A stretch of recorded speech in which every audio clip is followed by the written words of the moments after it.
Ông chủ, ông xem thử, cái ngọc bội này đáng giá bao nhiêu tiền? Thứ này cũng chẳng ra gì, trừ phi nó là...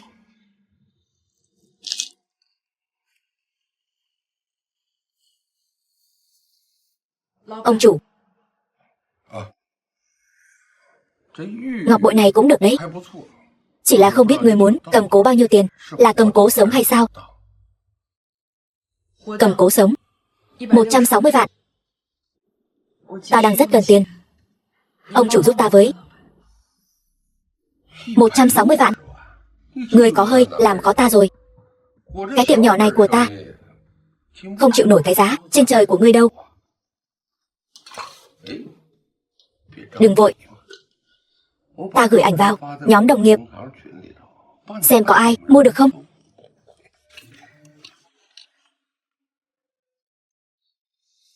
Chờ chút. Alo.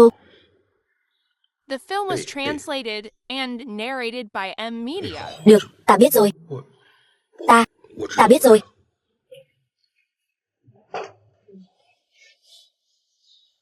Gặp chuyện gì mà cần tiền gấp vậy? Con gái ta bị bệnh, bệnh tim bẩm sinh, cần phẫu thuật thay tim. Giờ may mắn lắm mới tìm được tim phù hợp. Cần gấp số tiền lớn như vậy. Nếu người thấy 160 vạn đắt quá thì chúng ta có thể thương lượng lại.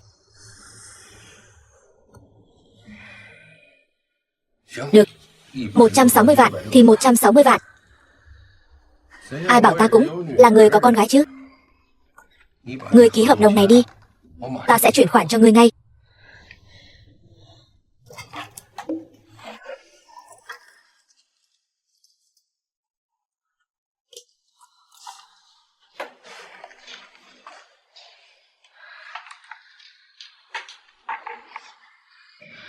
Vậy cảm ơn.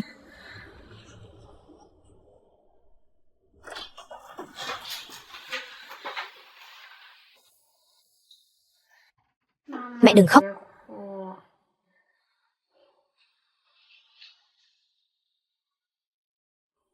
Ta đã nói bao nhiêu lần rồi, đứa nhỏ này mạnh ngắn, đừng cho chúng nó chữa nữa. Các người cứ nhất quyết chữa, còn đến tận bệnh viện tốt nhất ở thành Bắc này. Tốn thêm bao nhiêu tiền oan uổng nữa. Bà đang nói cái gì vậy? Tiểu Bảo là cháu gái ruột của bà đấy. Ngươi có tiền thì ngươi chữa cho nó đi. Một con bé gái, xem ngươi quý nó thế nào. Ta có tiền, bệnh của Tiểu Bảo ta sẽ chữa. Không cần Trúc gia các người một đồng nào. Nói thì dễ lắm. Tiền phẫu thuật ít nhất 150 vạn. Một đứa như ngươi đi ăn trộm, ăn cướp, lừa đảo, hay là đi bán thân để người ta bao nuôi. Để người ta bao nuôi cũng tốt đấy. Về nhà, ta sẽ bảo con trai ly hôn với ngươi. Ta nói cho ngươi biết, nếu các người muốn cứu con bé thì ta cũng không cản. Nhưng đừng hòng động đến một đồng nào của Trúc gia. Kể cả đứa như cô cũng phải cút khỏi Trúc gia cho ta. Cút ra ngoài cho ta. Ta đã cầm cố ngọc bội rồi. Ta có tiền chữa bệnh cho Tiểu Bảo, không cần Trúc gia các người phải lo. Ngươi có thời gian ở đây làm người ta ghê tởm, chi bằng đi tìm cái thằng con nghiện cờ bạc của ngươi. Nó bây giờ chắc bị người ta chém ngọc ở đâu rồi.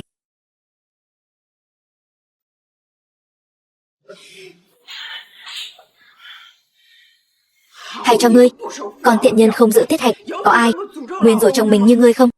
Còn nữa, ai cho phép ngươi đem ngọc bội đi cầm? Ngọc bội là của hồi môn, ngươi là con dâu Trúc gia, đồ của ngươi cũng là của Trúc gia. Ngươi có quyền gì mà tự ý? Đây là bệnh viện, muốn làm ầm ĩ thì về nhà mình mà làm đi. Còn không ngoan ngoãn thì gọi bảo vệ đuổi các người ra ngoài hết.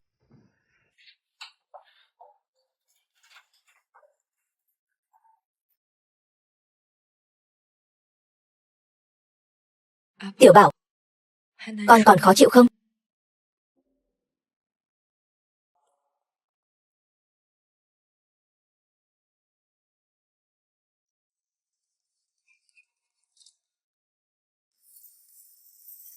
Nghe nói ông chủ dạo này làm ăn phát đạt, mới tậu được một miếng ngọc tốt.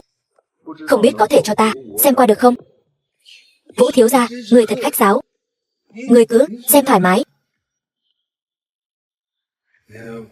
Mà ta dạo này nghe được vài lời đồn đại, nói đây là ngọc của tiên phụ Lâm lão gia ngươi để lại, là một trong hai miếng ngọc đó. Nếu thật vậy, thì lần trước ở tiệm ta chẳng phải là chị của Vũ thiếu gia, Lâm Tĩnh, tỷ tỷ nào cơ? The film was Chỉ là tình cờ translated cùng cha and thôi. narrated by M Media.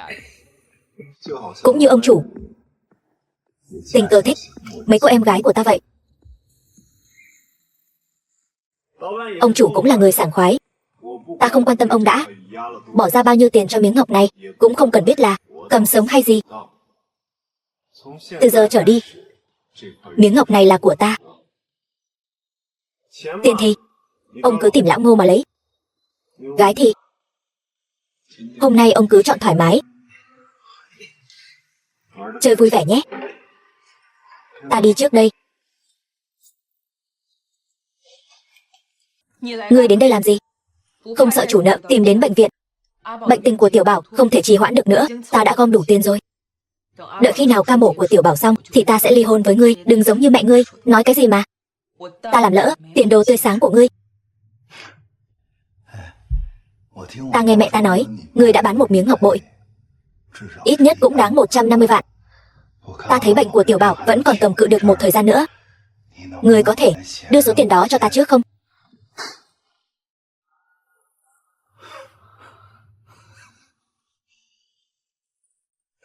Vậy ngươi có còn thứ gì đáng giá hơn không? Ngươi đưa cho ta đem bán, vừa hay có vốn liếng để làm ăn.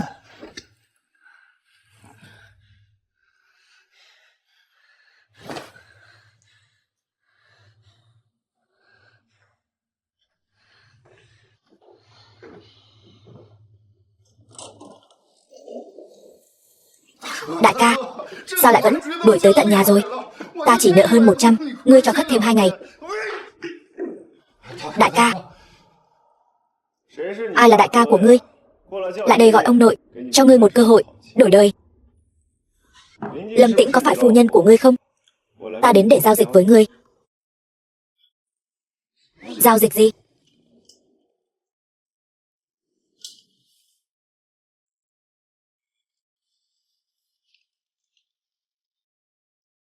Liệu có mất mạng không? Không.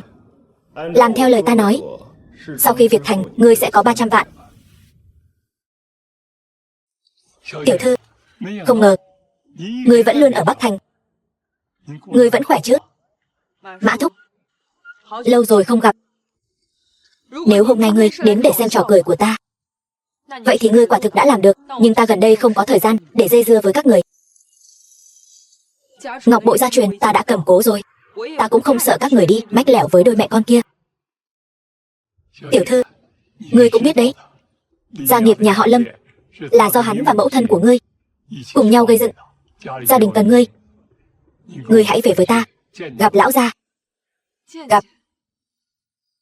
Ông ấy đuổi ta ra khỏi nhà thì có từng nghĩ đến ngày hôm nay không? Ngươi đi đi, Mã thúc. Sau này cũng đừng đến nữa.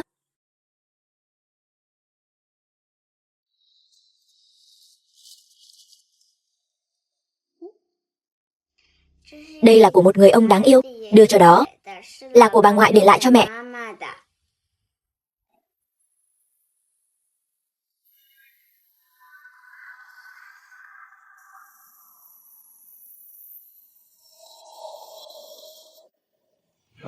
Thiếu gia, tình hình của tỷ tỷ ngươi dạo này không được tốt lắm. Cô ấy không có công việc ổn định. Hơn nữa, còn có một người con gái mắc bệnh tim nghiêm trọng. Ngươi xem. Biết rồi. Đúng rồi. Để ta giới thiệu. Đây là Trúc Văn Húc, tỷ phu tốt của ta. Tỷ phu. Tìm cho Tiểu Bảo đã tìm được rồi. Có thể phẫu thuật ngay lập tức. Đây là ta nhờ bạn bè tốn rất nhiều tiền mới tìm được người phù hợp.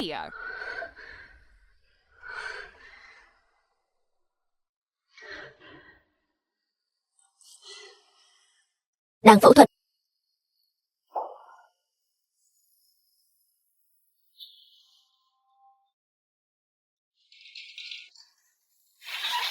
Bác sĩ, thế nào rồi? Xin lỗi, ca phẫu thuật thất bại. Người hiến tặng tuổi quá cao, trái tim cơ bản đã mất hết sức sống. Tuy không bị đào thải, chúng ta đã cố gắng hết sức.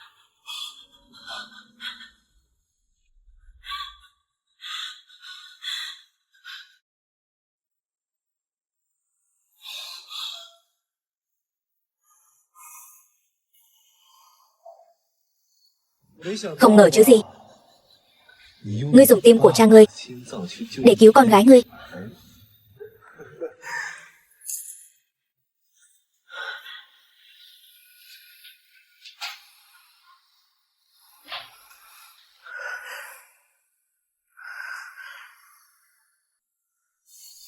Tiểu thư, ngươi tỉnh rồi. Cuối cùng ngươi cũng tỉnh. Ta còn tưởng ngươi không tỉnh lại được nữa. Ta bị bệnh bao lâu rồi? Hơn 2 ngày. Hậu sự của Tiểu Bảo đã được lo liệu xong xuôi. Cách mộ tổ nhà họ Lâm không xa. Đưa ta đi xem. Được. Có những ai tham gia vào chuyện này, ngươi có biết không? Lâm Vũ, Kế Mẫu và Trúc Văn Húc đều tại ta. Kỳ thực ngày đó ta thấy Lâm Vũ và Trúc Văn Húc ở cùng nhau, liền nên ý thức được trong này nhất định có vấn đề. Thôi, không trách ngươi. Mã Thúc, phụ thân ta trước khi mất lúc tỉnh táo có để lại lời nào không? Lão gia sau khi biết được tình trạng của ngươi, quả thực có dặn dò. Ông ấy đã sửa đổi di chúc. Ngươi vẫn nắm giữ 28% cổ phần của Lâm Thị tập đoàn, Lâm Vũ 10%, Kế Mẫu 5%. Nhưng trong tay bọn họ có 2 miếng ngọc bội. Có khả năng đa số người trong hội đồng quản trị sẽ ủng hộ bọn họ. Tiểu thư, bước tiếp theo ngươi định làm thế nào? Làm thế nào? Ta muốn cho tất cả bọn họ đều phải trả giá. Nếu bọn họ bởi vậy mà phải chịu trừng phạt, ta phải cho bọn họ nhớ kỹ. Đây là những gì bọn họ đáng phải nhận. Luật sư đã công bố di chúc. Lâm Tĩnh hiện vẫn là mối đe dọa lớn nhất của chúng ta, bởi vì cô ta còn có 28% cổ phần. Phải làm sao đây? Vũ Thiếu, nghe nói ngươi tìm ta. Vũ Thiếu, từ hôm nay trở đi hãy gọi ta là Lâm Thiếu. Hiện tại ta là người thừa kế duy nhất của Lâm Thị. Vâng. Lâm Thiếu nói đúng. Cảm tạ ngươi đã giúp ta trả hết nợ cờ bạc. Tiếp theo, còn nhiệm vụ gì nữa không? Ta nguyện hết sức cống hiến. Ta và Tiểu Vũ có một kế hoạch. Ngươi là người ngoài, cũng chẳng giúp được gì. Xem như ngươi cũng biết điều. Tiểu Vũ, tìm cho hắn việc gì đó làm đi. Đừng để mọi người mất lòng. Hãy cho bọn họ biết, với Lâm Thị chúng ta, những người có ích, chúng ta đều sẽ không bạc đãi bọn họ. Trong này có vài triệu, người cầm lấy, đổi xe tốt, mua căn nhà ở Nam Thành. Lão phu nhân tuổi đã cao rồi, vẫn còn ở Bắc Thành, thật không ra thể thống gì. Đợi ngươi làm xong những việc này thì đợi điện thoại của ta. Ta còn có một kế hoạch lớn, cần sự giúp đỡ của ngươi. Cảm ơn Vũ Thiếu, đi đi.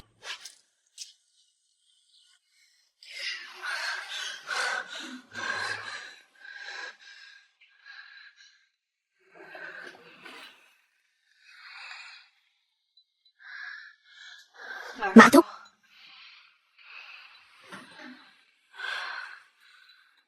ta biết ngươi vẫn chưa thể xuất hiện gặp ta, cần phải luôn ở bên cạnh bọn họ, giúp ta theo dõi động tĩnh. Vậy ngươi thông báo cho người của Hạ Tam gia đến gặp ta. Tiểu thư, ta là Triệu Nhiễm, Triệu Phúc Sinh là phụ thân ta. Thế hệ trẻ nhà họ Triệu, ta là Kiếm Phong. Ta hôm nay đến đây để gặp tiểu thư, chính là với tư cách là đại diện của Hạ Tam gia. Lý gia, Lưu gia, Triệu gia, Hạ Tam gia đều là cố nhân của mẫu thân ta. Bọn họ chắc cũng biết gia phụ qua đời, trái tim được cấy ghép cho con gái ta, Tiểu Bảo. Tiểu Bảo cũng đã qua đời. Ta hoàn toàn bị che mắt. Nghĩ lại, đây là Lâm Vũ và kế hoạch của mẫu thân hắn. Tiếp theo bọn họ sẽ toàn diện vây quét ta. Ta cần Hạ Tam gia ủng hộ. Nhưng vẫn chưa biết Hạ Tam gia còn nguyện ý đứng về phía ta hay không. Hoặc nói cách khác, ta cần biết Hạ Tam gia và mẫu thân ta lời thề ấy có còn hiệu lực không. Hạ Tam gia nguyện vì tiểu thư ra sức. Ngươi không cần khách sáo. Xem ra Hạ Tam gia vẫn tuân thủ lời thề. Mục đích của ta rất đơn giản. Nợ máu trả bằng máu. Tất cả những kẻ đã phản bội Lâm gia đều phải chịu hình phạt thích đáng. Phá kén hành động sắp bắt đầu. Ta hy vọng Hạ Tam gia có thể ủng hộ ta vô điều kiện. Bất luận lúc nào, bất luận nơi đâu. Tiểu thư, nghe nói tín vật của ngươi bị Lâm Vũ lấy được. Đây quả là chuyện phiền phức. Bọn họ nhất định sẽ mượn cớ này làm lớn chuyện. Dám hỏi tiểu thư đã có đối sách chưa? Ta biết. Để cứu tiểu bảo, ta đã cầm cố ngọc bội. Nó hiện đang ở trong tay Lâm Vũ. Có thể thấy ông chủ tiệm cầm đồ đã bị bọn họ mua chuộc. Nhưng ngươi đừng lo, chỉ là một miếng ngọc bội thôi. Có khuôn mặt này của ta, Lâm Tĩnh, là đủ rồi.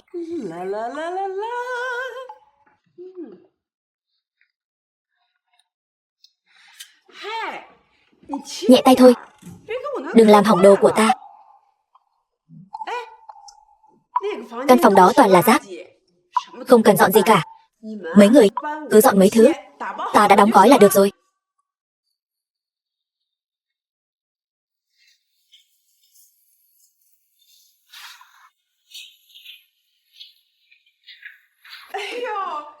Tiểu Lộ đến rồi.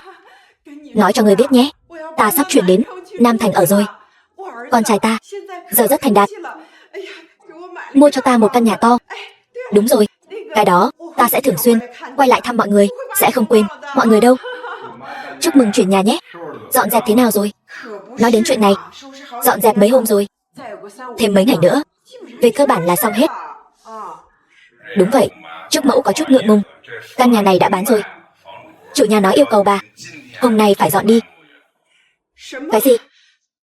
Ta còn 1 tuần mới hết hạn. Hơn nữa, các người bây giờ lại đuổi người. Còn tiền đặt cọc của ta vẫn còn trong tay các người. Xin lỗi Trúc mẫu, đây là tiền đặt cọc của chúng ta, cùng với tiền bồi thường. Thực sự xin lỗi, ta cũng không còn cách nào khác. Bà thông cảm cho.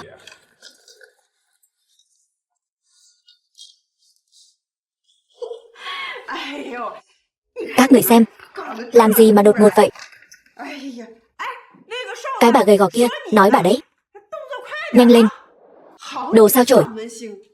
Ai cho ngươi vào cái nhà này? Đã nói rồi, cái đứa phá gia chi tử đó cứu không được, cứ nhất định phải tiêu tiền đó. Bây giờ thì hay rồi, tiền mất tật mang. Ngươi mau ly hôn với con trai ta, đừng để đến lúc con trai ta cũng bị người khác mất mạng. Ngươi về đúng lúc lắm. Đồ linh tinh trong phòng ngươi rác rưởi, dọn hết ra cho ta.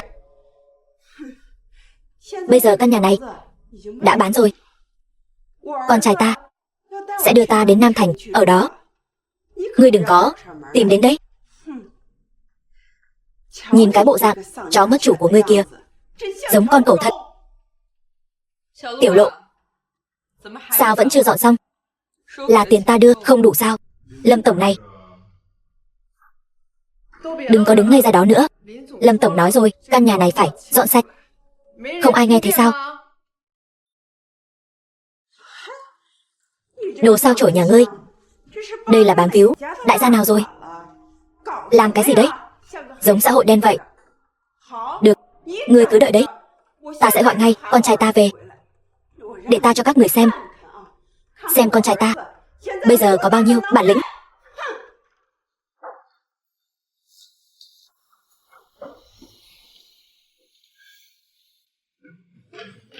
Sao vậy mẹ? Ký với cô ta đi. Ký với cái đứa sao chổi này đi. Ký tên đi. Bây giờ ngươi đã lên con thuyền lớn của nhà họ Lâm rồi. Sau này, loại nào mà chẳng tìm được. Vả lại, có mẹ ở đây rồi. Mẹ sau này sẽ tìm cho ngươi một người có thể sinh con trai. Ký đi. Không cần hỏi ngươi, chủ tử có ý kiến rồi. Sao làm cẩu rồi? Ngay cả rùa cũng không biết rùa nữa. Ngươi nói ai là cẩu? Ngươi mới là cẩu. Cả nhà ngươi đều là cẩu. Thôi được rồi, ta ký.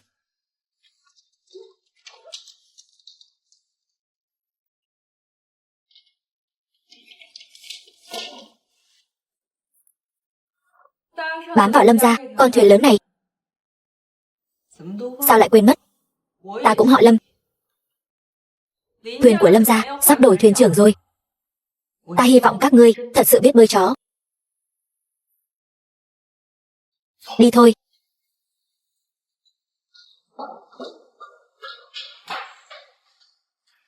Tiểu thư, như vậy có phải là hơi vội vàng không? Không sao. Trúc Văn Húc biết ta là ai. Đây là một cuộc chiến toàn diện. Tiểu thư, tang lễ của lão gia sẽ diễn ra vào ngày kia. Lâm Vũ đã phát cáo phó, mời tất cả các đối tác làm ăn đều đến tham dự tang lễ của lão gia. Ngươi có kế hoạch gì không? Hiện tại chỉ có ngươi lộ diện, thông báo cho hai nhà kia cứ ẩn mình trong bóng tối là được. Kế hoạch sẽ được thông báo vào thời điểm thích hợp cho mọi người. Mặc dù phụ thân trước mặt mọi người đã đuổi ta ra khỏi Lâm gia, nhưng cũng là bởi vì bị che mắt, ta không hận hắn. Người mất là lớn nhất. Hãy để hắn yên nghỉ trước đã. Ngươi đi tham dự tang lễ, chắc chắn sẽ bị bọn họ gây khó dễ. Không chỉ là Lâm Vũ, còn có cả Thượng Tam gia, hiện tại cũng đang dao động. Bao gồm cả Trương gia ở thành Bắc cũng nhất định sẽ đến. Ta lo lắng. Ngươi không cần lo lắng. Thượng Tam gia dao động, ta cũng có thể hiểu được. Những gì Lâm Vũ có thể cho họ, ta cũng có thể cho, thậm chí còn nhiều hơn. Còn về Trương gia, ta thật sự nên đi gặp họ. Nhưng mà Trương gia và Lâm gia là kẻ thù nhiều năm. Ngươi đi gặp họ, liệu có vấn đề gì không? Không sao. Hy vọng sau kiếp nạn này, ngươi có thể trở thành muội muội tốt của ta.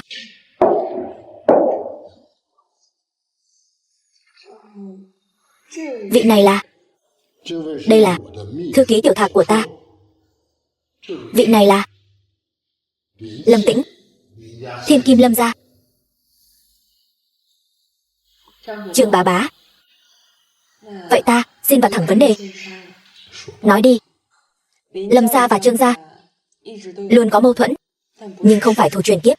Ta tin rằng không có vấn đề gì mà không thể đặt lên bàn. Nói chuyện cho rõ ràng là có thể hóa giải. Ngươi cũng biết, gia phụ vừa mới mất, ta lại vừa trải qua nỗi đau mất con. Mục đích của ta rất đơn giản, đoạt lại Lâm gia, để kẻ đáng bị trừng phạt phải chịu trừng phạt. Hôm nay ngươi đến đây là đại diện cho tiểu thư Lâm gia hay là mẹ ngươi? Cả hai. Câu trả lời này, ngươi hài lòng không?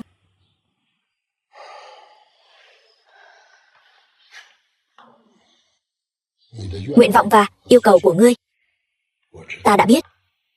Ta muốn hỏi một câu, ta được lợi gì? Xét cho cùng, ngươi không khống chế được Lâm gia nữa rồi. Rất đơn giản, Lâm Vũ cũng có thể đã đến tìm ngươi. Những gì hắn có thể cho ngươi, ta cũng có thể cho ngươi, thậm chí còn nhiều hơn. Lá cờ xoáy của Lâm gia, ta có thể tự mình đoạt lại. Không cần ngươi lo lắng, cũng không làm phiền ngươi tốn công. Hôm nay ta đến bàn bạc với ngươi là tương lai của Lệ Thành, không phải Nam Thành hay Bắc Thành, càng không phải thành của Lâm gia và Trương gia. Ngày mai là tang lễ của cha ngươi. Nếu hôm nay ngươi không đến, ta định đến tang lễ của cha ngươi làm ầm ĩ một phen. Hôm nay ngươi đã đến rồi, đại diện cho hai thân phận. Vậy thì thôi, mối tranh đấu giữa ta và cha cô không cần liên lụy đến thế hệ của cô. Nếu đã vậy, chi tiết hợp tác như thế nào cô cứ bàn với tiểu thạc. Ta tuổi cao sức yếu rồi, nó hoàn toàn có thể đại diện cho ta. Hơi mệt, đi nghỉ trước đây.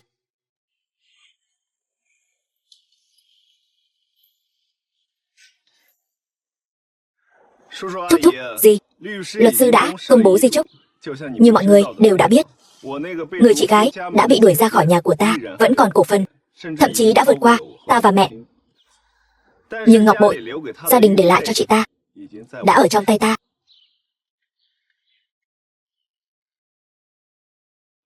Cổ phần của các vị tiền bối cộng với của ta và mẹ vừa vặn vượt qua chị ấy và Hạ Tam gia. Vì vậy ta cần sự ủng hộ của Thượng Tam gia. Mọi người cứ yên tâm, công việc làm ăn hiện có, ta sẽ không lấy một xu nào. Ta còn sẽ cho mọi người nhiều lợi ích hơn. Sau này, có Lâm gia, nhất định sẽ có Thượng Tam gia. Nào, mọi người cạn ly. Lâm thiếu, cho dù Thượng Tam gia chúng ta giúp ngươi nắm lại Lâm gia, nếu Lâm Tĩnh liên kết với Trương gia Bắc Thành, xét cho cùng Trương gia Bắc Thành nho nhỏ, bị cha ta áp chế 20 năm. Các ngành nghề kinh doanh của bọn họ hiện giờ đang không ngừng bị Lâm gia chúng ta thôn tính. Không đáng kể.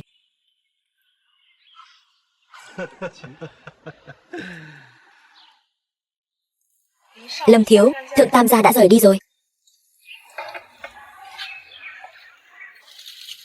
Mẫu thân đại nhân, người có tâm sự gì sao? Ta cảm thấy Thượng Tam gia không hoàn toàn ủng hộ chúng ta, chỉ là do lợi ích thúc đẩy.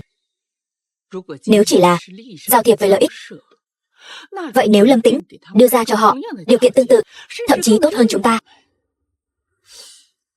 thì phải làm sao đây? Mẫu thân đại nhân đừng lo lắng, Thượng Tam gia cũng không hoàn toàn trong sạch. Sau khi có được sự ủng hộ, nếu họ không giúp đỡ chúng ta, thì bất cứ lúc nào cũng có thể đá họ ra. Hôm nay tang lễ của phu quân ta diễn ra khá thuận lợi. Vất vả cho các vị đã bận rộn lo liệu. Sau này khi con trai ta củng cố vững chắc vị trí gia chủ Lâm gia, nhất định sẽ mang lại cho các vị nhiều lợi ích hơn. Đến, chúng ta cùng cạn chén.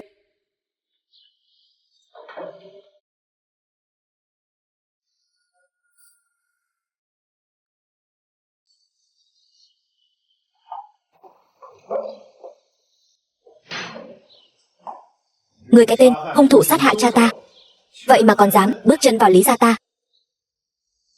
Hôm nay là tang lễ của cha ta. Người rất rõ nguyên nhân tử vong của cha. Ngươi không muốn thừa nhận, vậy ta sẽ điều tra cho rõ ràng, để tội ác của ngươi phơi bày ra ánh sáng.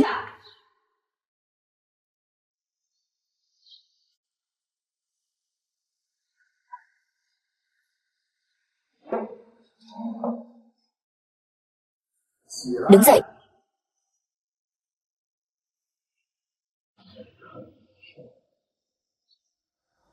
Gia môn bất hạnh, khiến chư vị chê cười rồi. Hôm nay chúng ta tiếp tục tế bái gia phụ. Lâm Tĩnh, 8 năm trước đuổi ngươi ra khỏi nhà, không đuổi cùng xử tận, đã đủ nhân từ rồi. Không ngờ ngươi cũng giống như bà mẹ đã ngỏm của ngươi, là một đứa không hiểu lễ nghĩa, đồ tiện nhân. Nam thành Lâm gia chúng ta sao lại sinh ra thứ vô phép tắc như ngươi chứ?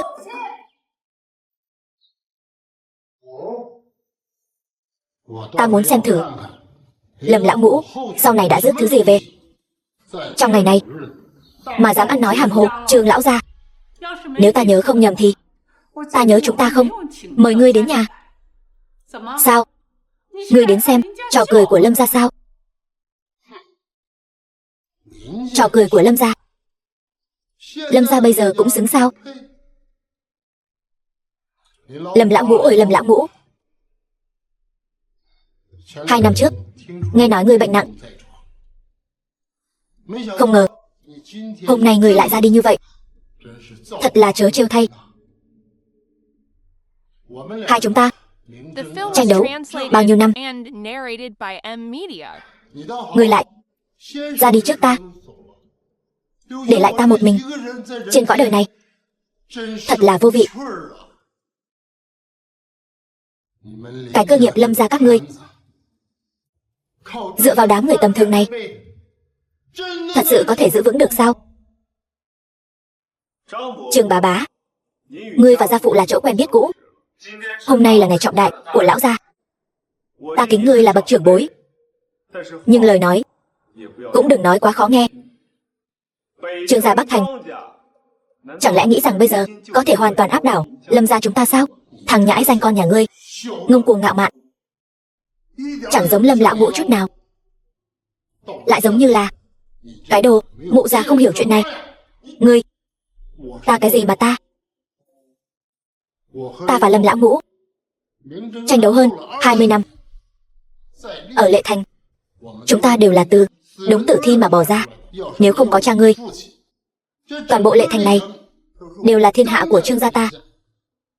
Thiên hạ nhà họ Lâm các ngươi tưởng là dựa vào Lâm lão ngũ. Nếu không có sự nâng đỡ của Lâm Yên Nhiên, hắn có thể có được toàn bộ Nam Thành này sao?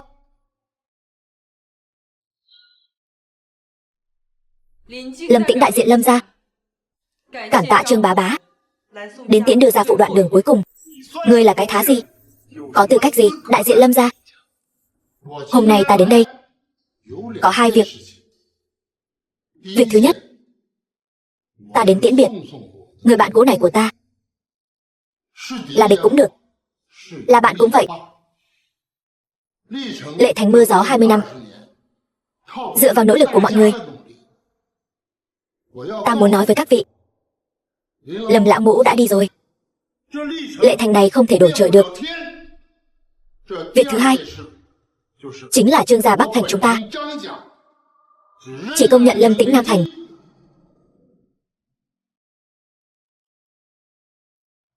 Chư vị không phải người của Lâm gia chúng ta, trong việc buôn bán ít nhiều gì cũng có chút qua lại. Ta cũng biết thời buổi này làm ăn không dễ dàng. Hạ Tam gia là tâm phúc của ta, điều này không cần phải nói nhiều. Hôm nay ta tìm các vị đến đây là muốn nói với các vị, nội đấu Lâm gia, toàn bộ thị trường đều sẽ bị ảnh hưởng. Trương gia Bắc Thành sẽ trở thành đối tác làm ăn của ta, cũng sẽ là đối tác làm ăn của các vị. Thượng Tam gia ở vị trí của họ đủ lâu rồi, đã đến lúc phải nhường chỗ rồi. Quả nhiên không nằm ngoài dự đoán. Lâm Tĩnh và Trương gia Bắc Thành cầu kết với nhau. Cô ta đang phản bội, cô ta đang công khai tuyên chiến với chúng ta. Bây giờ chúng ta đều là châu chấu trên cùng một sợi dây. Thượng Tam gia phải liên kết với chúng ta. Lợi ích đã hứa hẹn lần trước sẽ tăng gấp đôi. Các người phải giúp ta ngồi vững chắc vị trí gia chủ, nếu không chúng ta cùng xuống mồ.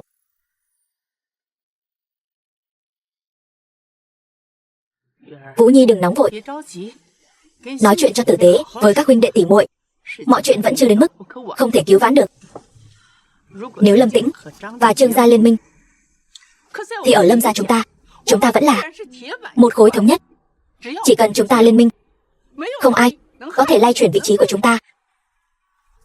Cho dù có đưa Lâm Yên Nhiên ra cũng không được.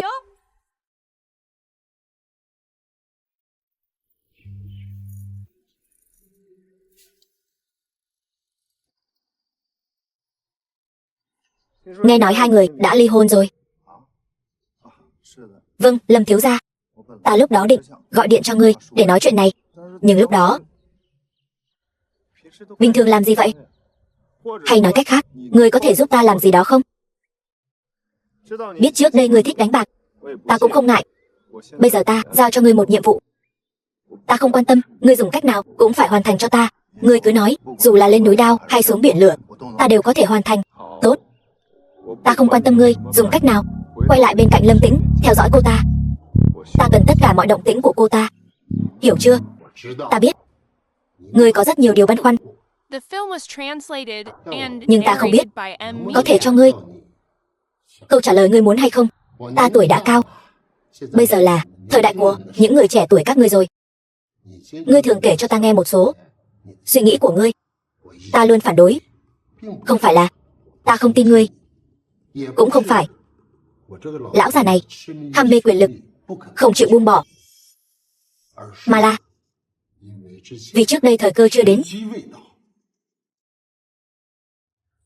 Bây giờ được rồi, Lâm lão ngũ đã mất, Lệ Thành sẽ có biến cố mới. Ngươi chính là tân hoàng đế, nên nhận được tôn trọng xứng đáng. Nhưng mà ta, Lâm gia vẫn là Lâm gia đó, Trương gia vẫn là Trương gia này. Sẽ không vì sự thay đổi người nắm quyền mà thay đổi. Giống hệt dì Lâm người thời trẻ, y như đúc vậy. Ta có thể nhìn thấy bóng dáng của dì Lâm trên người cô ấy. Đã đến lúc rồi, liều một phen thôi. Từ ngày ký hợp đồng hợp tác với Lâm gia, ngươi không cần phải sống dưới cái bóng của ta nữa. Cũng không cần với thân phận thư ký Trương để điều hành tập đoàn. Ta sắp nghỉ hưu rồi. Đi cùng Lâm Tĩnh thay đổi Lệ Thành đi, con trai.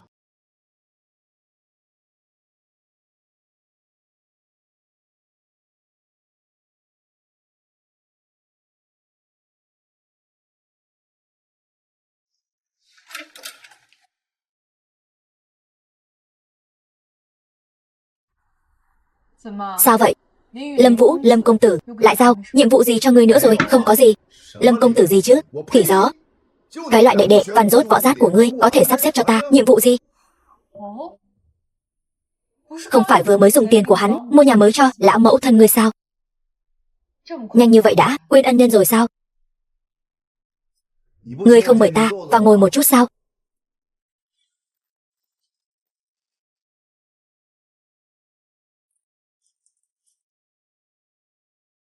Lâm Tĩnh, ta sai rồi, ta là ngu ngốc không biết. Nguồn gốc trái tim mà hắn nói là phụ thân ngươi, ta cứ tưởng là người khác. Ta cũng không biết ca phẫu thuật sẽ thất bại, hại phụ thân ngươi và Tiểu Bảo mất mạng. Đừng trước mặt ta nhắc đến Tiểu Bảo và phụ thân ta. Ta không xứng. Ta sai rồi. Ta không xứng. Lỗi của ta. Ta không xứng. Lỗi của ta. Xin hãy cho ta một cơ hội. Xem ra ta đến không đúng lúc rồi. Vậy ta ghé lại sau. Không phải như ngươi nghĩ đâu, Trương Thạc. Mời ngươi rời đi. Đừng ép buộc nữ sĩ làm việc cô ấy không muốn làm. Được. Ta đi. Ngươi có tư cách gì hỏi thăm thân phận khách của ta? Ý ta là sao ngươi lại khác với trước kia? Trúc tiên sinh, người đang đứng trước mặt ngươi bây giờ là người đứng đầu tập đoàn Lâm Tĩnh. Bây giờ ta điên rồi. Đừng chọc ta.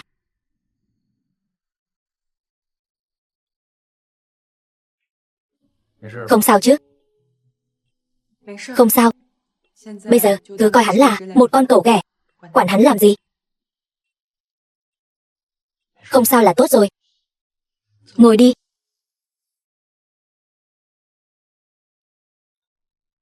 Phụ thân ta đã nghỉ hưu rồi.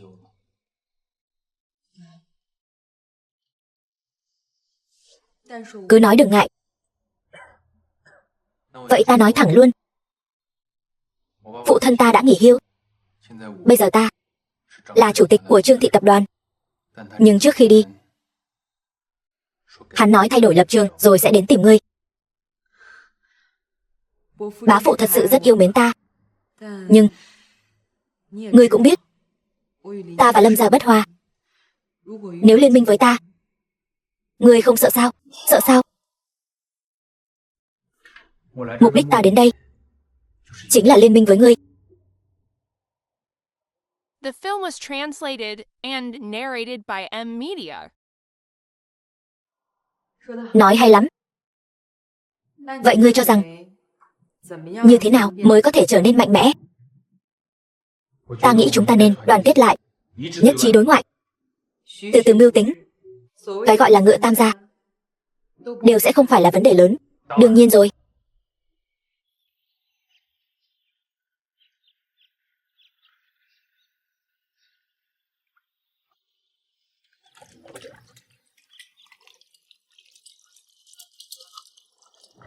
Đi tìm Lâm Tĩnh rồi.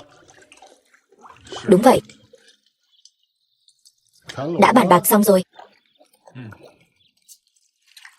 Nhưng mà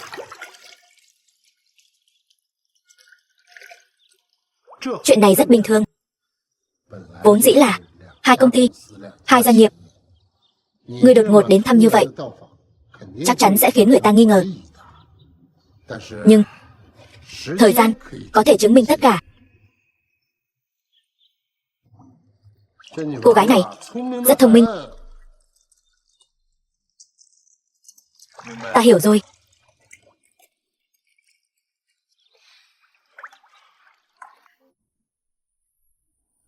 Mã thúc, ta sẽ đến nhà ngươi sau. Giai Giai này, chỗ của ngươi thật sự rất tốt. Dì Lý, Giai Giai, đã lâu không gặp. Dạo này ngươi thế nào? Bố mẹ ngươi khỏe không? Mọi người đều khỏe. Dì Lý, dì có chuyện gì sao?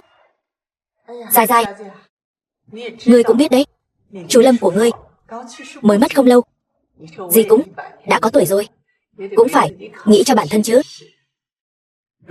Nếu dì có gặp chuyện không may, dì mong ngươi có thể ra tay giúp đỡ ta.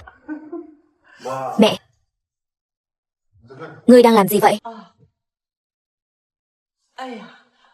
Quên giới thiệu với ngươi rồi. Giai Giai, đây là chàng trai mà ta nói đó. Con trai ta, Lâm Vũ. Xin chào, ta là Lý Giai Giai. Chào ngươi. Là con gái của ông chủ tập đoàn Lý Thị.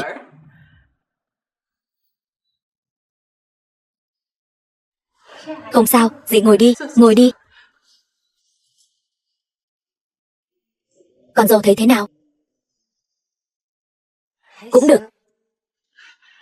Vậy xem, khi nào thì thích hợp nhỉ? Phụ huynh của hai bên gặp mặt đi. Con dâu gì? Khi nào? Được ai đồng ý chứ?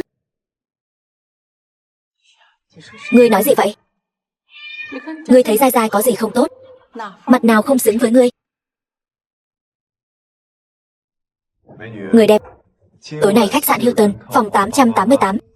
Hẹn hò không?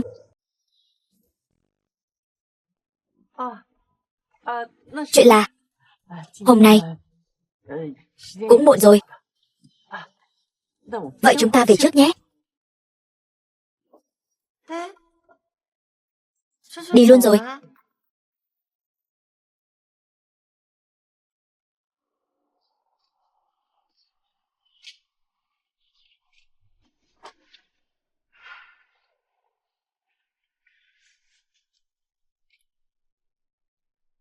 Ngươi đợi ta ở đây. Ta đi một lát rồi quay lại. Nhưng mà Lâm tổng, ta cũng không sợ. Ngươi sợ gì chứ? Vũ Nhi, con phải biết rằng việc có được tất cả của Lâm gia không hề dễ dàng. Ta đã có ứng cử viên rồi.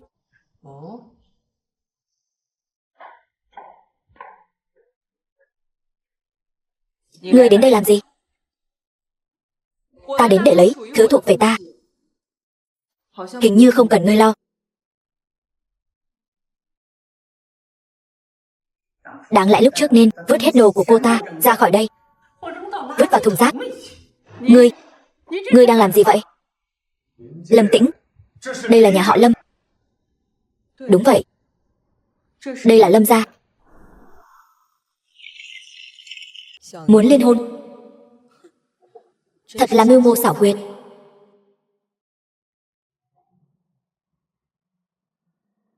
The film was translated and narrated by M Media. Lâu rồi không gặp. Ta có thể đến chỗ ngươi ngồi một lát không? Được. Quay đầu xe. Tĩnh tỷ, muộn thế này rồi, còn đến tìm ta. Sao vậy? Ta không thể đến thăm ngươi sao? Hơn nữa, chúng ta đã bao lâu rồi không gặp nhau? Sao lại không được? Có phải là hôm nay ngươi gặp chuyện gì đó? Sao thế? Có phải dạo này nhiều chuyện quá không? Nhìn ngươi kìa, đều gầy cả rồi. Đời người vô thường. Năm ngoái ta còn là viên ngọc quý trên tay ba. Năm nay đã thành tiểu thư xa cơ thất thế rồi. Tĩnh tỷ, mọi chuyện rồi sẽ qua. Nếu ngươi có khó khăn gì thì cứ nói với ta.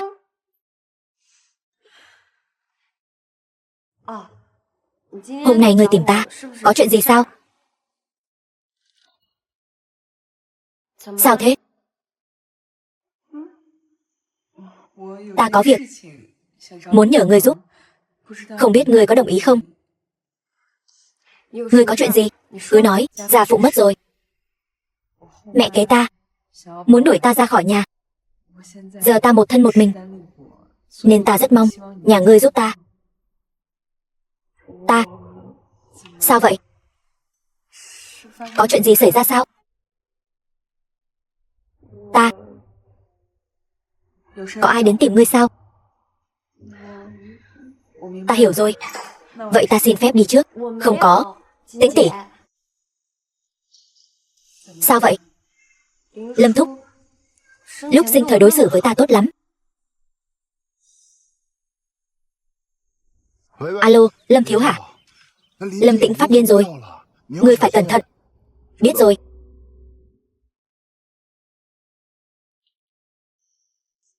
Uống cốc nước đi con. Cảm ơn mẹ. Sao vậy con trai? Lâm Tĩnh thật là không an phận. Sao cơ?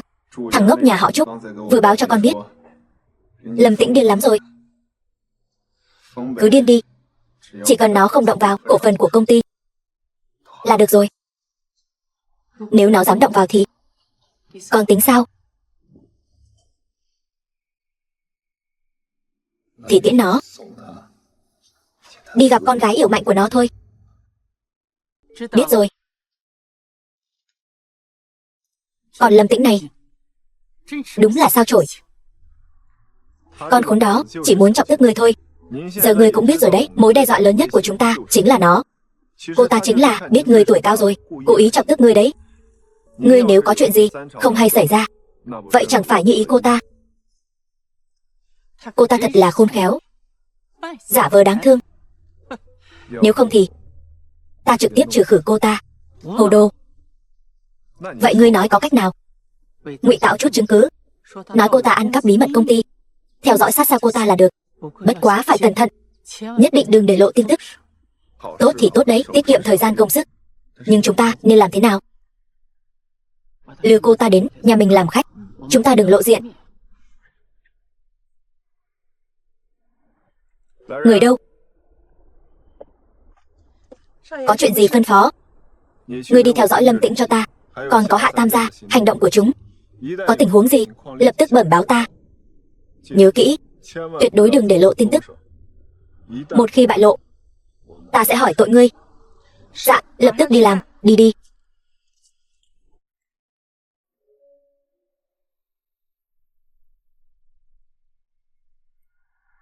Nhanh đấy. Thời gian của ta nhiều hơn các ngươi rất nhiều. Ngươi làm gì vậy? Ngươi còn tưởng ta có thể hút hết cả hộp này sao? Yên tâm đi. Chuyện đã qua thì cho qua đi. Đưa đây. The film was translated and narrated by M Media.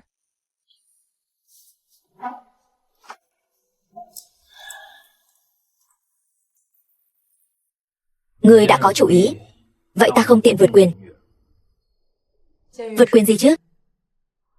Ta hiện tại nghi ngờ bọn họ muốn lấy chuyện này làm cho ta tối nay muốn đến Triệu gia. Ta biết ngươi muốn làm gì, nhưng hy vọng ngươi nhất định phải thấy thời cơ hành sự. Được rồi Trương Thạc, ta có chừng mực. Thôi cũng muộn rồi. Không có việc gì, ta về trước đây. Có việc chúng ta lại liên lạc.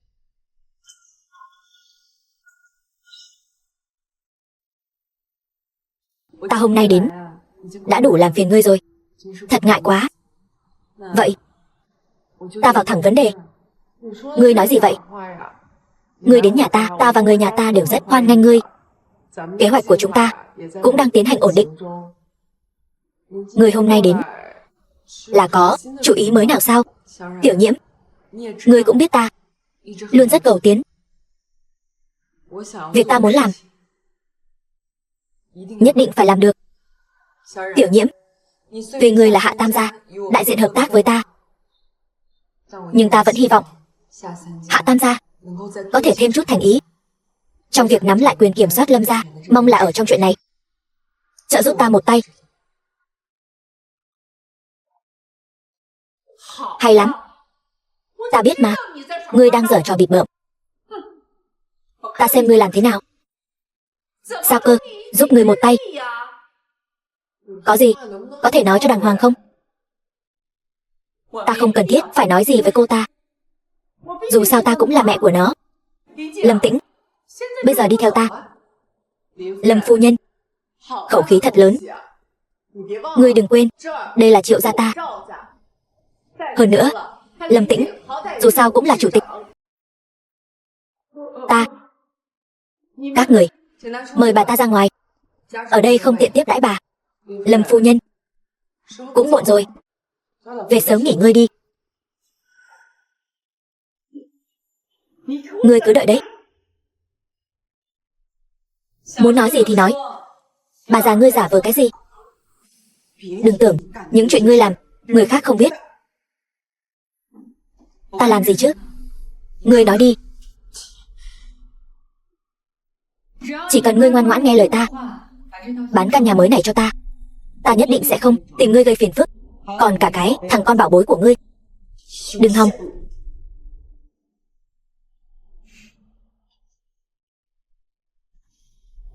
Hay cho ngươi Lâm Tĩnh, ngươi dám đâm sau lưng ta. Cẩn thận ta nói hết chuyện ngươi làm ra ngoài, nói ra hết. Muốn ta tha cho ngươi vẫn là câu nói đó. Bán căn nhà này cho ta.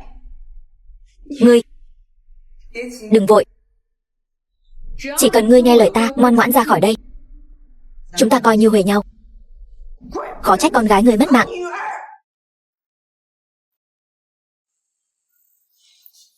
Được, ta đi. Mọi thứ đều là của ngươi. Ta đi.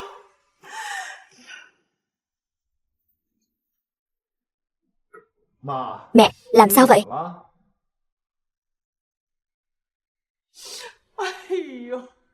Ta đây là tạo nghiệt gì thế này?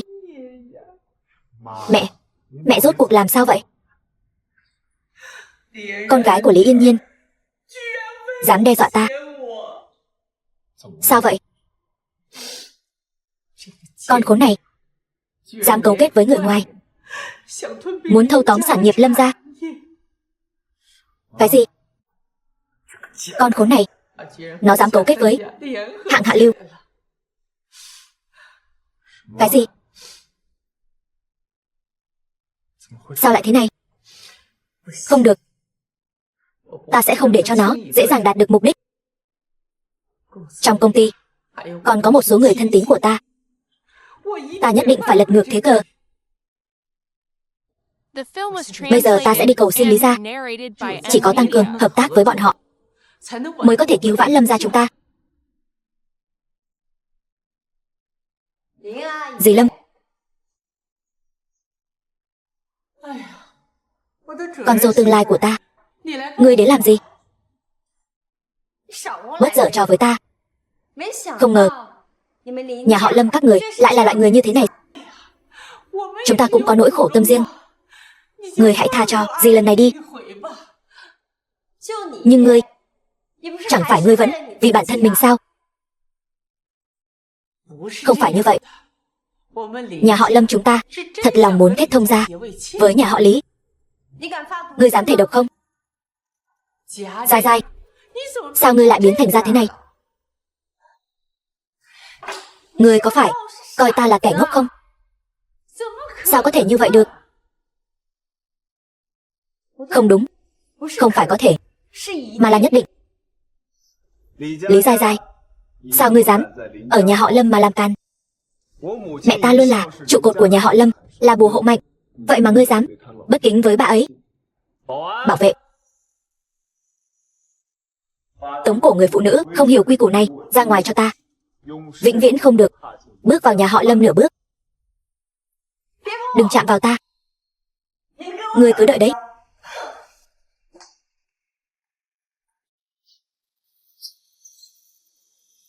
Lâm tổng, có chuyện gì vậy? Ta phát hiện ra một số manh mối.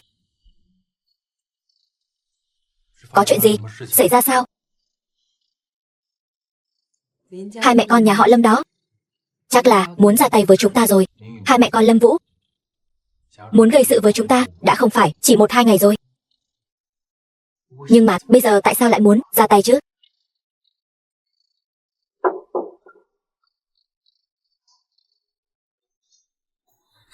Tĩnh tỷ, sao ngươi lại đến đây?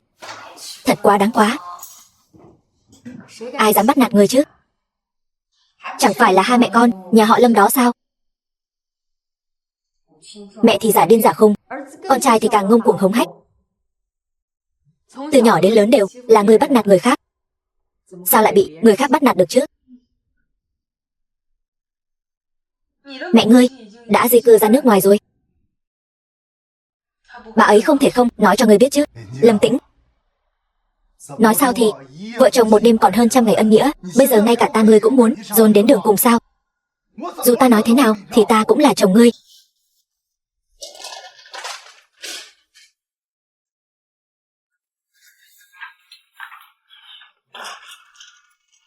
Sao lòng dạ ngươi lại độc ác như vậy? Sao ngươi có thể làm như vậy chứ? Ngươi muốn ép ta đến ngỏm sao? Hợp đồng này ngươi xem cho kỹ đi. Là mẹ tốt của ngươi soạn đấy. Không phải ta ép ngươi ngỏm, mà là mẹ tốt của ngươi. Gặp nạn thì bà ta bay mất rồi. Được rồi, ta sai rồi. Xin hãy cho ta một cơ hội nữa, được không? Sau này ta cái gì cũng nghe theo ngươi. Chúng ta có thể sinh thêm một đứa nữa. Sau này ngươi muốn ta nói gì ta cũng nghe theo ngươi. Sinh thêm.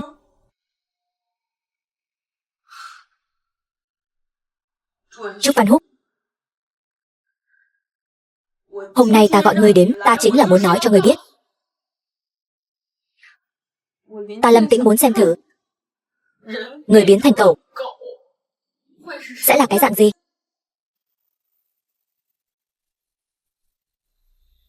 Ta còn muốn cho ngươi, Trúc Văn Húc biết. Ta còn muốn nói với chính mình, những năm này ta có bao nhiêu ngu ngốc. Cút. Sao ngươi lại tới đây? Ta không hoan nghênh ngươi. Đi ra ngoài. Vũ Nhi, nói sao thì cũng là tỷ tỷ của ngươi. Nói chuyện chú ý một chút. Bớt giả tạo đi. Đây là ảnh Lâm Vũ ở bên ngoài ve vãn lăng nhăng. Thật nực cười. Các ngươi thật là cho 100 năm Lâm gia thêm không ít vẻ vang.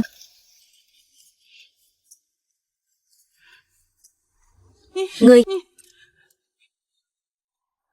cái này là thật sao?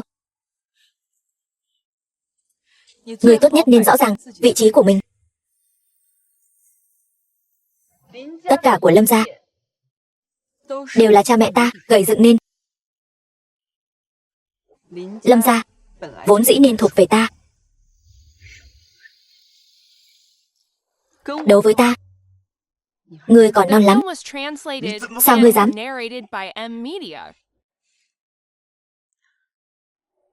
So với những việc các ngươi làm, ta đây lại tính là gì?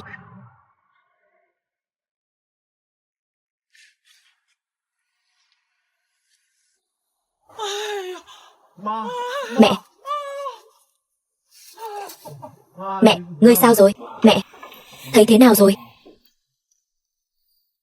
Mẹ đừng giận nữa.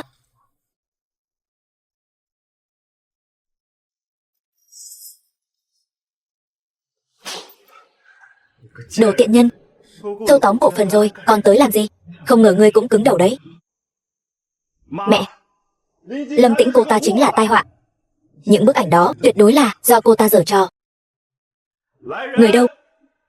Lôi nó ra ngoài cho ta. Ta xem ai dám động. Láo xược. Được lắm.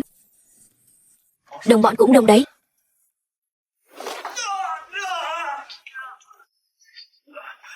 Lâm Tĩnh.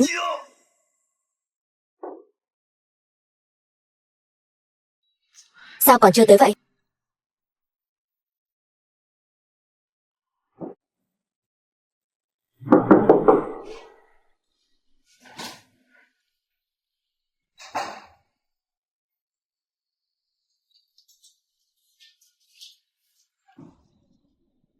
Đồ đã tới chưa? Lần này là tài liệu mật, nhất định có thể hạ bệ bọn họ. Ba ta đã nói rồi, dù không hạ gục được, cũng nhất định có thể đánh cho tàn phế. Đây là một số cổ đông nắm giữ cổ phần. Đây là những người có thể ngả về phía của chúng ta. Trương Thạc khi nào tới? Chắc cũng sắp tới rồi.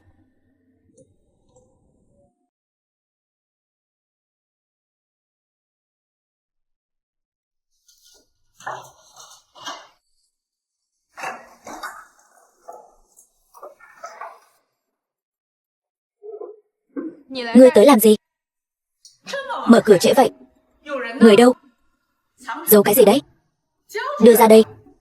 Ngươi đang nói gì vậy? Ta không biết. Bớt xạo đi. Vũ Nhi trẻ người non dạ, sao có thể đồng tính được? Đó là tuyệt đối không thể. Đưa ra đây.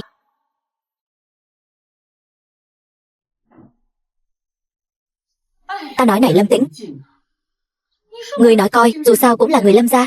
Ngươi làm vậy là vì sao vậy? Ngươi hãy tha cho chúng ta. Mẹ quá con côi đi. Hủy ảnh được không? Ta cầu xin ngươi. Trước đây đều là lỗi của ta. Ngươi đại nhân đại lượng đừng chấp kẻ tiểu nhân. Hủy ngay đi. Theo như ngươi nói, ta nên biết điều một chút. Giao đồ ra. Nếu không, xé rách mặt nhau thì lại không hay. Coi như ngươi giỏi, nhưng ngươi phải hiểu, ta hiện tại vẫn là gia chủ Lâm gia. Ta thật sự không biết ngươi bây giờ đang đắc ý cái gì. Những thứ ngươi đang có thứ nào là do chính ngươi làm ra? Chỉ bằng ngươi mà đòi đấu với ta, thật là một thứ không biết điều. Giống hệt mẹ ngươi. Đúng là thứ mẹ nào có thứ con đấy. Ngươi nói lại lần nữa xem. Đừng cãi nhau nữa. Đây là chuyện của Lâm gia chúng ta, còn chưa tới lượt ngươi một người ngoài xen vào. Sao? Lâm Tĩnh hứa hẹn gì với ngươi sao? Lâm gia chúng ta không hứa được sao? Sao thế? Ta xem, ai dám ở đây làm can? Trương thiếu gia, cơn gió nào đưa ngươi tới đây vậy? Chào. Sao ngươi lại tới đây? Chỗ này không phải là nơi một cậu ấm nên tới. Vậy đâu mới là nơi ta nên đến? Dĩ nhiên là Lâm gia rồi. Đúng vậy. Đây nè. Trương thiếu gia, gần đây mắt cậu có phải không được tốt lắm không? Cậu xem mấy căn nhà này thật xoàng xĩnh. Chỉ bằng hôm nào đến nhà chúng ta ngồi chơi. Không cần đâu. Trong mắt ta, đây chính là Lâm gia. Ngươi đừng giận nữa, uống trà đi. Mỹ Na, thiếu gia, ngươi có gì dặn dò? Chuyện này mà còn phải để ta nói với ngươi sao? Không thấy ta đang ngồi uống trà với lão phu nhân sao? Hôm nay sao lại đúng giờ thế? Không cần đâu. Hôm nay ta mệt rồi. Phu nhân, ta sai rồi. Không, là Lâm Tĩnh bảo ta làm vậy. Lại là con tiện nhân đó. Là Lâm Tĩnh dặn dò ta phải hỏi ý bà trước khi làm việc. Còn lại, cô ta cũng không nói gì. Cô ta cố ý đấy. Cô ta cố tình thách thức gia quy Lâm gia chúng ta. Nếu ngươi nghe lời cô ta như vậy thì đi theo cô ta luôn đi cho xong. Phu nhân, ta sai rồi. Muộn rồi. Người đâu? Lôi cô ta ra ngoài cho ta. Về sau, phàm là kẻ nào không theo gia quy nhà họ Lâm mà làm việc, hoặc có dính dáng gì với ả đàn bà kia, đều đuổi ra ngoài hết cho ta. Có đứa nào thì tính đứa đấy. Mẹ, thủ đoạn của Adan bà này thật là lắm trò. Đồ đạc chuẩn bị xong hết chưa? Ngươi yên tâm. Ngươi đến đây làm gì? Giống như ôn thần vậy. Chỗ nào ngươi xuất hiện là y như rằng chẳng có chuyện gì tốt đẹp xảy ra. Ngươi nói xem, ngươi có phải là sao chổi đầu thai không hả? Hóa ra các người là cùng một lũ. Thì là một hiệu tiểu thư, ngươi giấu cũng kỹ thật đấy. Ta đã nói sao mà ta thường xuyên thấy hai người đi cùng nhau. Sao? Giờ không giả vờ nữa. Ngươi có phải tưởng mình rất thông minh, cho rằng mình đã phát hiện ra chuyện có thể hạ bệ ta? Nếu ngươi nghĩ vậy thì sai lầm rồi. Ngươi cứ yên tâm, cả đời này ngươi cũng đừng hòng hạ bệ được ta. Hơn nữa, nhà họ Lâm sẽ sớm trở về tay ta. Ngươi đó vẫn nên an hưởng tuổi già đi thôi. Ngươi nói cái gì vậy? Đồ sao chổi, còn không biết kính trọng trưởng bối. Kính trọng? Ngươi cũng xứng sao?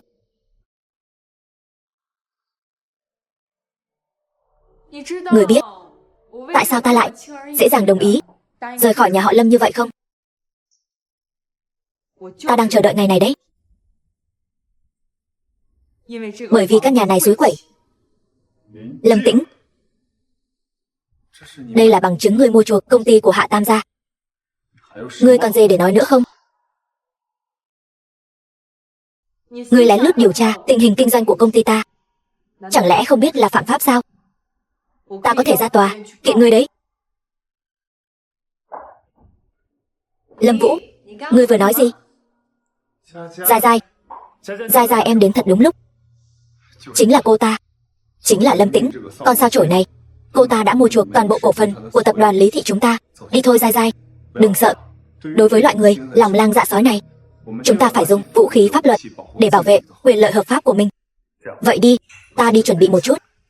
Đúng, ngươi đừng sợ. Nhà họ Lâm ta gia đại nghiệp đại, không phải sợ.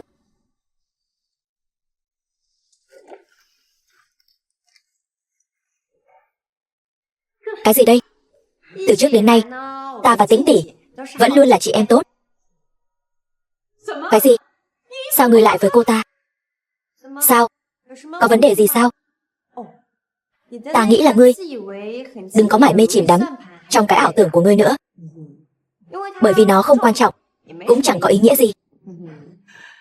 Sao mọi người đều nhằm vào ta vậy? Đúng, ta còn có Tiểu Vũ. Tiểu Vũ, mọi người có bằng chứng không?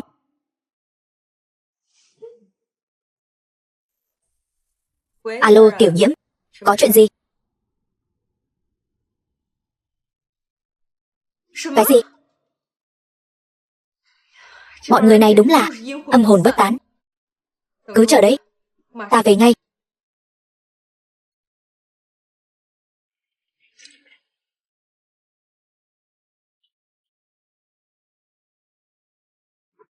Chuyện gì thế này?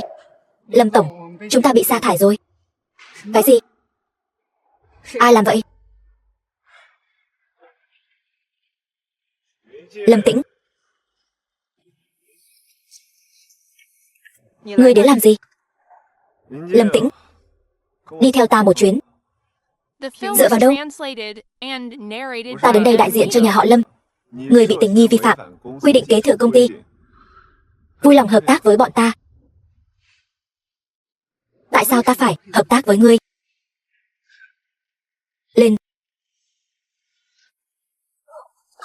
Thả ta ra! Các người làm gì? Các người đây là đang vi phạm pháp luật. Ngươi có biết không, ta có thể kiện các người đấy. Biết. Nhưng ngươi phải đi theo ta một chuyến.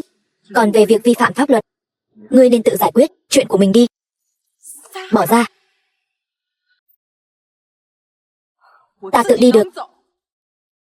Nhà họ Lâm. Đi.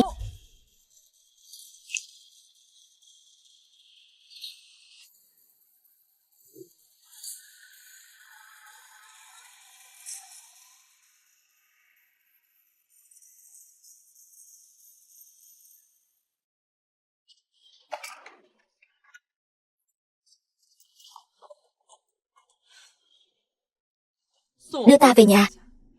Thật sự không cần phải làm lớn chuyện thế này. Được chứ? Bà già ngươi được lắm. Lần trước tha cho ngươi một lần, giờ lại giở trò. Sao? Ta lại có điểm yếu gì, bị bà tóm được rồi. Bà già ngươi muốn tính sổ cả mới lẫn cũ sao? Được thôi. Muốn tính sổ với ta phải không? Vậy thì chúng ta tính sổ cả mới lẫn cũ. Ngươi nói xem, ngươi đã gây ra bao nhiêu rắc rối cho nhà họ Lâm rồi. Nói mấy lời này không cần thiết phải mất công như vậy. Hôm nay ta đến không phải là để bàn chuyện này. Chuyện của công ty có phải do ngươi làm không? Ngươi đang nói gì vậy? Đừng tưởng ngươi xúi giục người trong công ty làm phản là có thể phá rối phe phái của ta. Nực cười. Sao ngươi biết là ta làm? Sau khi ta lên làm người đứng đầu, người mà ta không ưa nhất chính là ngươi. Ngoài ngươi ra, còn ai lại rảnh rỗi như vậy? Có bản lĩnh thì đối mặt với ta, đối chất trực tiếp. Cho dù là ta làm thì sao? Ngươi làm được gì ta? Ta nói cho ngươi biết, về danh nghĩa, ta vẫn là mẹ của ngươi. Thật hèn hạ. Ngươi chính là dựa vào mấy thủ đoạn này mà leo lên vị trí hiện tại. Nhảm nhí. Có đi mà không có lại thì không hợp lễ. Đây chính là do các người ra tay trước. Lâm Tĩnh, ngươi muốn làm gì? Gì, lâu rồi không gặp. Sao ngươi lại tới đây? Ở đây không hoan nghênh ngươi. Cảm ơn. Đừng vội chứ gì. Ta mang theo một thứ cho gì. Dì nhất định sẽ thích. Người bớt hù dọa người ta đi. Sao vậy? Dì sợ rồi sao? Không ngờ dì sống từng ấy tuổi rồi mà vẫn còn có lúc sợ hãi. Ta sợ gì chứ? Ngươi lấy ra xem. Xem ngươi đã làm cái trò ngu xuẩn gì đây? Ngươi lại dám lợi dụng thân phận của Lâm Tĩnh để tố cáo người thừa kế. Thật bẩn thỉu, hèn hạ, đê tiện. Không cần nghĩ cũng biết là ngươi làm đúng không? Nếu không phải tiểu thư Triệu gia nhắc nhở ta thì có lẽ ta đã mắc câu rồi. Vậy nên mới nói, trên đời không có bức tường nào không lọt gió. Lâm Tĩnh, còn có cả ngươi nữa, Lâm Vũ. Ngươi tưởng những chuyện mờ ám của ngươi với Trúc Văn Húc ta không thấy sao? Thật không ngờ Lâm Tĩnh lại còn có bản lĩnh như vậy. Xem ra chúng ta đã xem thường cô ta rồi. Nào có, là giờ cô ta giỏi hơn thôi. Ta đây là tạo nghiệp gì thế này? Mẹ, người bớt giận đi. Lâm Tĩnh nói trắng ra là đồ xấu xa. Nếu không thì sao lại khắc ngỏm con gái mình chứ? Bây giờ lại còn muốn hại hai mẹ con chúng ta tan cửa nát nhà. Trúc Văn Húc, chuyện lần này ngươi làm kiểu gì vậy? Lần này là ta làm không tốt. Lâm thiếu, Lâm lão phu nhân, hai vị bớt giận. Chuyện còn con này mà cũng làm không xong. Cần ngươi để làm gì? Mẹ, nói phải trái cho rõ ràng. Hắn có ích hay cho Trúc Văn Húc ngươi? Ngay cả chuyện nhỏ này mà cũng làm không xong. Trong lòng Lâm Tĩnh đã không còn người này nữa rồi. Mẹ, ta sai rồi. Vốn tưởng ngươi là người có thể trở thành tâm phúc, không ngờ lại thế này. Xin lỗi lão phu nhân, ngươi mau cút về, tự kiểm điểm lại mình đi. Đi mau đi. Mã thúc, chuyện lần này may nhờ có ngươi và Tiểu Nhiễm, hai người vất vả rồi. Nói gì vậy? Ngươi nói vậy ta không vui đâu. Mã thúc, ngày mai ta muốn ở công ty mở một cuộc họp cổ đông. Ngươi có hứng thú tham gia không? Chuyện này mà ngươi cũng phải cân nhắc sao? Vậy thì không phải. Ta đang nghĩ, nếu nhanh như vậy đã triệu tập đại hội cổ đông, với chúng ta và mối quan hệ với nhà họ Lâm, chắc chắn sẽ tại đại hội cổ đông gây ra mâu thuẫn và xung đột. Ta không muốn để nhiều quản lý cấp cao như vậy xem trò cười của chúng ta. Ta hiểu ý của ngươi. Thật ra ta cũng đang cân nhắc điều này. Nhưng tập đoàn không thể một ngày không có người đứng đầu. Tập đoàn hiện tại giống như một quả trứng rỗng, chỉ có lớp vỏ bên ngoài. Cứ tiếp tục như vậy, khi nào chúng ta mới có thể đứng vững? Được rồi, Tĩnh tiểu thư của chúng ta đã trưởng thành. Nếu ngươi đã quyết định rồi, đã suy nghĩ kỹ rồi, vậy ngày mai ta sẽ triệu tập cổ đông họp. Cứ quyết định vậy đi. Chào các vị cổ đông. Đại hội cổ đông hôm nay bây giờ bắt đầu.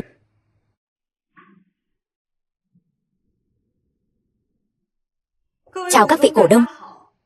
Ta chính là chủ tịch mới của tập đoàn, Lâm Tĩnh. Ta xem ai dám, không có sự cho phép của ta, dám mở cái đại hội cổ đông này. Ta nói cho người biết, hôm nay ai cũng đừng hòng quấy rối đại hội cổ đông lần này. Nếu ngươi không muốn trở thành trò cười cho mọi người trong công ty thì mời ra ngoài.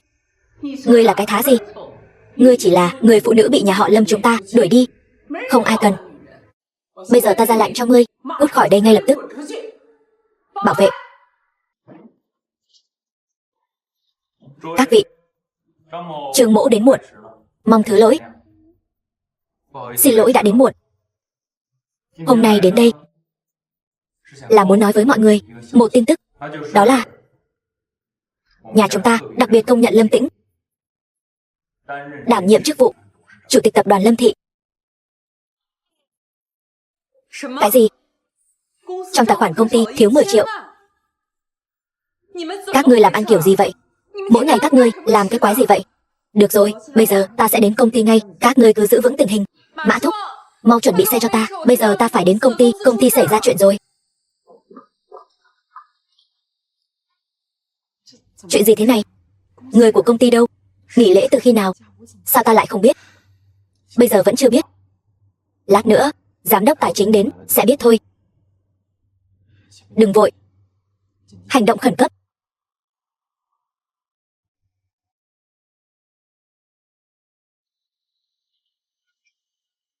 Sao ngươi lại đến đây?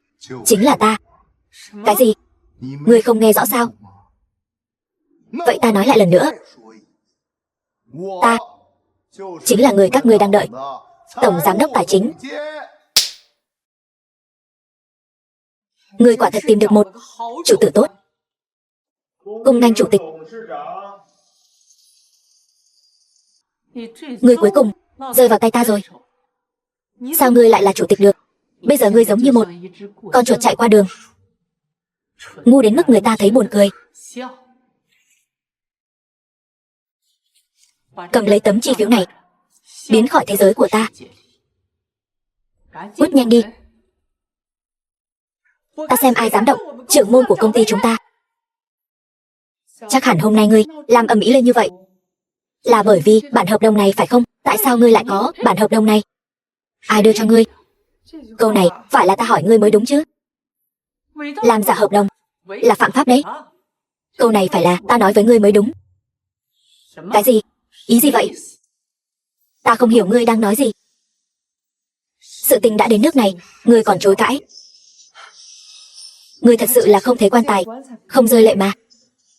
Giấy trắng mực đen viết ở đây rất rõ ràng. Ngươi còn gì để nói nữa?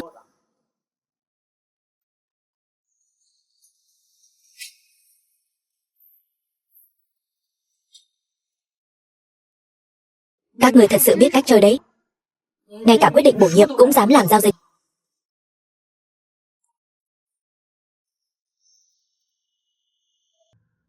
Khi nào chúng ta mới có thể lật đổ Lâm Tĩnh đây? Rồi sẽ có cách để giải quyết thôi. Ngươi cũng không cần phải lo lắng quá. Ngươi nói nghe dễ thật đấy. Đã qua bao nhiêu ngày rồi mà vẫn chưa có một phương pháp nào tốt. Chúng ta hành động một lần thì thất bại một lần. Ta thật sự không hiểu sao cô ta lại có nhiều người giúp đỡ như vậy. Ta có một ý kiến. Ta nhớ trong công ty có một hoạt động từ thiện của một tổ chức phi lợi nhuận, nhưng vẫn chưa chính thức khởi động. Ngươi nói một hoạt động từ thiện là có thể lật đổ Lâm Tĩnh sao? Lúc đó quay lại làm thông tin giả, bắt buộc chủ tịch phải tự mình làm công việc từ thiện, nói tất cả đều là vì chủ tịch. Nói rằng nếu tân chủ tịch cố tình không làm công việc từ thiện, vậy thì ta sẽ lôi cái chức chủ tịch của cô ta xuống. Chẳng phải là thuận lý thành chương sao? Chúng ta cũng không phải là không có người ủng hộ. Ngươi thấy sao? Đây là một phương pháp hay. Sao ta lại không nghĩ ra chứ? Cứ quyết định vậy đi. Ai còn chưa đến? Trong lòng mọi người đều rõ. Thôi được, Bây giờ ta tuyên bố, con trai ta là Lâm Vũ, tiếp nhận chức chủ tịch tập đoàn Lâm Thị. Xin lỗi, đến muộn một chút. Ngươi vừa nói, để ai quản? Sao giờ ngươi mới tới? Muộn rồi. Ngươi có phải đặc biệt sợ ta đến đây không? Chuyện nực cười, sao có thể?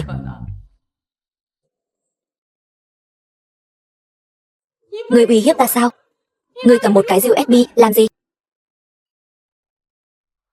Xin lỗi, để mọi người chê cười rồi. Trong cái USB này có một số tin tức tiêu cực, không mấy tốt đẹp về Lâm Vũ. Nói bậy bạ. Người đâu? Có. Đưa cô ta ra ngoài cho ta. Vâng. Ai dám động vào chủ tịch của chúng ta thử xem. Sao nào? Ngươi lại có bài gì nữa? Đây là di chúc của vị chủ tịch tiền nhiệm để lại. Rõ ràng, viết đen trắng rõ ràng. Do Lâm Tĩnh tiếp quản Lâm Thị tập đoàn, chức vụ chủ tịch, trừ phi vi phạm pháp luật, nếu không đều không được miễn nhiệm. Làm sao có thể? Nhưng đây chính là sự thật. Chuyện lần này không tệ, cho Lâm mẫu một cái tát tai vang dội. Tiếp tục cố gắng. Nhưng so với những gì bà ta đã làm với ta thì vẫn chưa đủ. Chặt cỏ không diệt tận gốc, gió xuân thổi lại mọc. Nhưng mẫu tử nhà họ Lâm dường như có chút gốc rễ vững chắc. Vì vậy ta sẽ bắt đầu từ bên trong, từng bước ra tay, từ từ mà tính. Ta hiểu rồi. Hợp tác vui vẻ. Cái sao chổi này, ta nhất định phải trừ khử nó. Lâm lão phu nhân, có chuyện gì cứ dặn dò, để chuộc lại lỗi lầm trước đây của ta. Bất kể chuyện gì, ta đều nguyện ý làm. Mẹ, tiếp theo phải làm thế nào?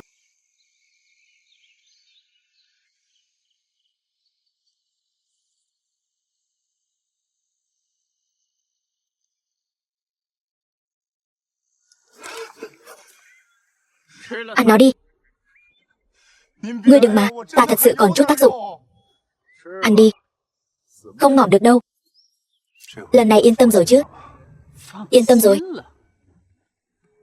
USB mà Lâm Tĩnh dùng để uy hiếp ta là cái gì? Lần trước ta bảo ngươi đi tiêu hủy rồi mà. Không phải người tiết lộ. Vậy là ai? Là Lâm Tĩnh. Lâm Tĩnh. Là Lâm Tĩnh xúi giục. Ta cũng không biết. Nếu ta không làm theo lời cô ta sẽ khử ta.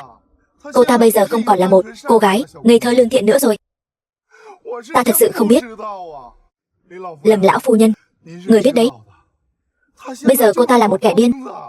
Ngươi cái gì cũng bằng lòng làm sao? Bằng lòng. Vũ Nhi, còn dạy nó đi. Đi thôi.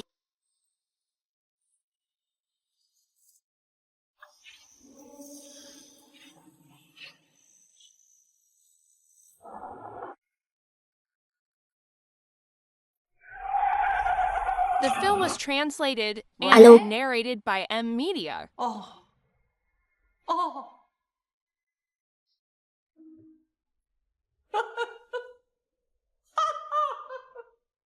Không ngờ tới, ta sai Trúc Văn Húc, gài bẫy. Thật sự có tác dụng. Lâm Tĩnh ơi Lâm Tĩnh, thật là tự làm tự chịu. Sống không nổi nữa rồi. Trúc Văn Húc, lần này ngươi làm rất tốt. Chuyện này là chuyện ta mấy ngày nay vui nhất rồi. Xe cộ lật nhào như vậy rồi. Lần này chỉ dựa vào Lâm Tĩnh, dù là thần tiên, e rằng cũng khó thoát khỏi kiếp nạn này. Thật là trời giúp ta rồi. Bệnh nhân đã thoát khỏi nguy hiểm tính mạng rồi, không có gì đáng ngại. Nghỉ ngơi 2 ngày là có thể xuất viện rồi. Này Tiểu Nhiễm, tin tức này ngươi xem. Trước đừng tiết lộ. Nhất là không được tiết lộ bất kỳ tin tức nào cho nhà họ Lâm. Nếu không sẽ hỏng việc. Được, tin tưởng bác sĩ.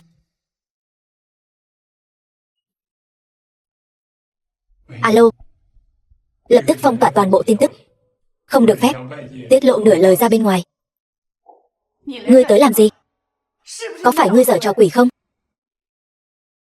Ngươi nói gì vậy? Sự việc đã đến nước này, ngươi còn chối cãi. Ta hỏi có phải ngươi gây ra vụ tai nạn xe cộ đó không? Nếu đã vậy, ta sẽ nói thật cho ngươi biết. Là ta. Đúng vậy. Ngươi muốn thế nào? Ngươi thật sự chán sống rồi. Ngươi có biết làm vậy sẽ phải ngồi tù không? Đối với cái sao chổi này, làm những việc này có đáng là gì? Nó phá hoại là phong thủy nhà họ Lâm chúng ta. Cái hậu họa này không trừ, làm sao ăn nói với tổ tiên nhà họ Lâm được. Lâm tổng tiêm thuốc rồi. Không cần cảm ơn, ta còn có việc phải xử lý. Ngươi vẫn nên tiêm nhanh đi, sức khỏe quan trọng. Thật sự không cần đâu. Công ty có nhiều việc đang đợi ta xử lý, có tổn thất ngươi chịu trách nhiệm sao?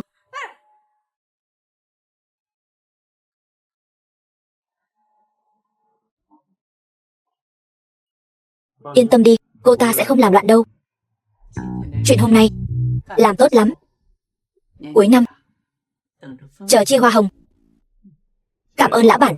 Vậy không có việc gì nữa, ta đi trước. Mời. Được. Thì ra là ngươi. Sao lại là các ngươi nữa? Tĩnh tĩnh. Tĩnh tĩnh, ngươi sao rồi? Đừng gọi nữa. Cô ta bây giờ đã bất tỉnh nhân sự rồi. Ta vừa bỏ vào thuốc của cô ta. Thuốc an thần. Cô ta bây giờ đủ ổn định rồi.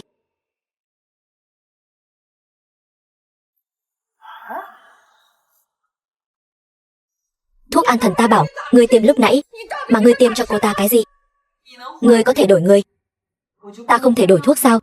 Các ngươi dám đùa dẫn ta? Các ngươi không muốn sống nữa sao? Người đâu hết rồi? Người của ngươi sao? Đều ngủ rồi.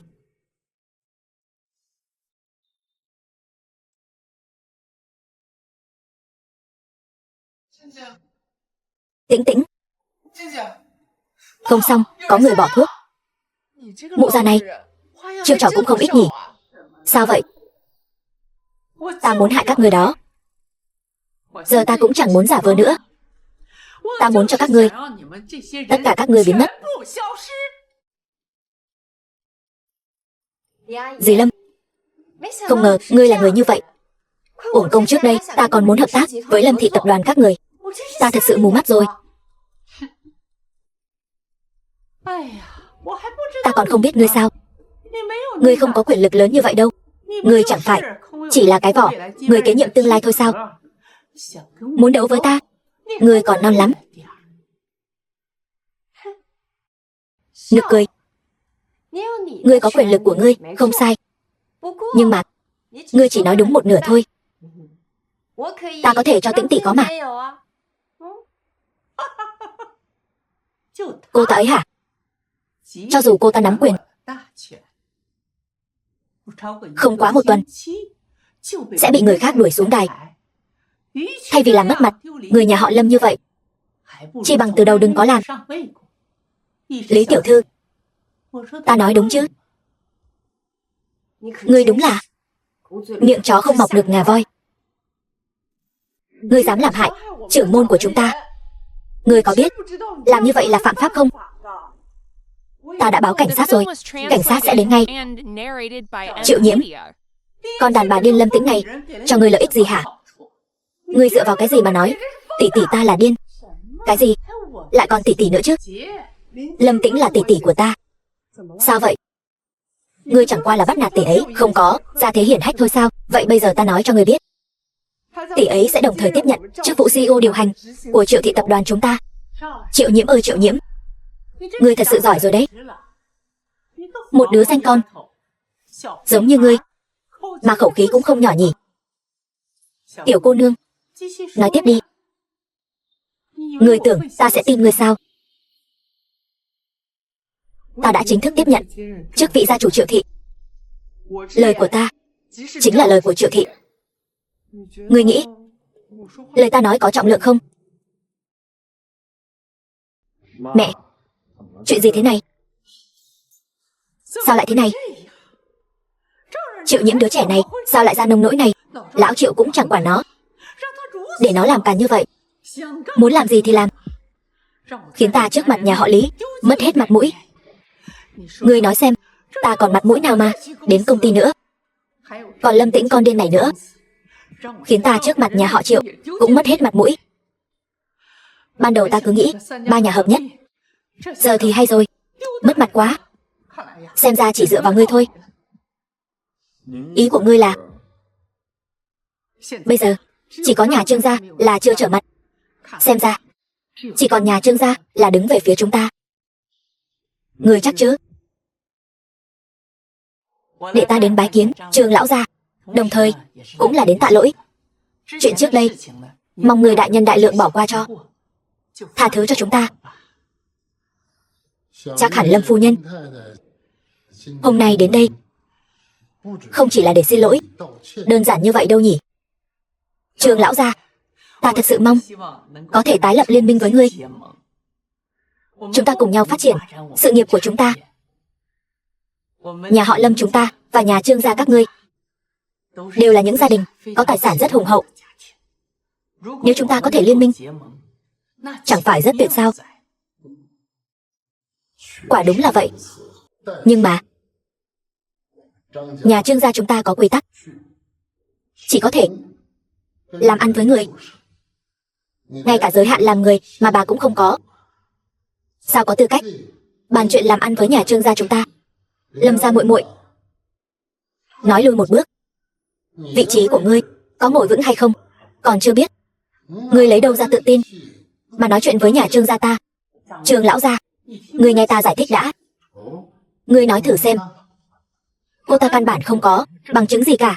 USB đó cũng là giả, cố tình gài bẫy. Sao ngươi biết? Ai nói gì với ngươi? Ta nghĩ ngươi còn rõ hơn ta.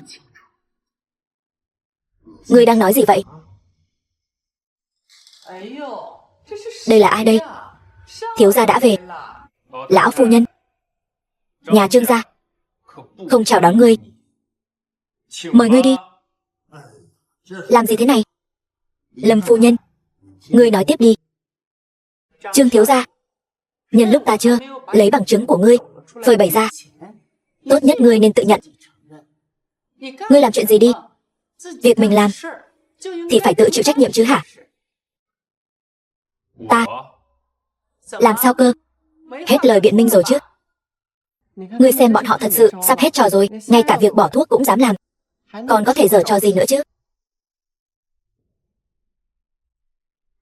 Có chuyện gì vậy Tĩnh tỷ?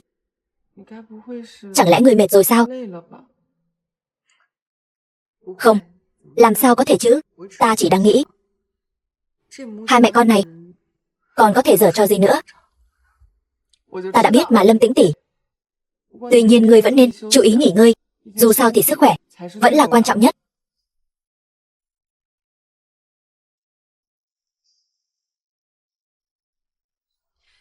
Mã thúc, chuyện lần này may nhờ có ngươi và Tiểu Nhiễm, hai người vất vả rồi. Tiểu thư, ngươi luôn khách sáo như vậy. Mã thúc, ngày mai ta muốn triệu tập cuộc họp cổ đông một lần nữa. Được, lần này ngươi không cân nhắc nữa. Đến nước này rồi, ta còn cân nhắc gì nữa? Bọn gió chiều nào che chiều ấy trong tập đoàn quá nhiều. Thừa thắng xông lên, tóm gọn bọn chúng là điều tốt nhất. Ta hiểu ý ngươi, ta cũng nghĩ như vậy. Hơn nữa, ta cũng muốn xem lại, đã qua thời gian dài như vậy, đám người này lại có gì thay đổi. Hôm nay ta tuyên bố cuộc họp cổ đông chính thức bắt đầu. Mời các cổ đông bỏ phiếu kín, đem phiếu bỏ vào hòm phiếu. Chào tất cả các cổ đông. Xin tự giới thiệu lại một lần nữa. Ta là tân chủ tịch Lâm thị, Lâm Tĩnh.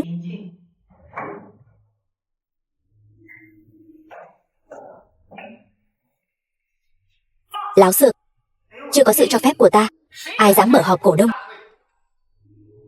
Chúng ta đâu phải đại diện cho ngươi, tại sao cần sự cho phép của ngươi? Ít nhất ta vẫn là cổ đông của Lâm gia. Dì Lâm, ngươi không còn là cổ đông của Lâm thị nữa. Ngươi là cái thá gì? Ngươi có tư cách gì? Hắn hiện là tổ trưởng tổ chống tham nhũng mới thành lập của Lâm thị. Đây là bằng chứng thép, ngươi sử dụng công khoản.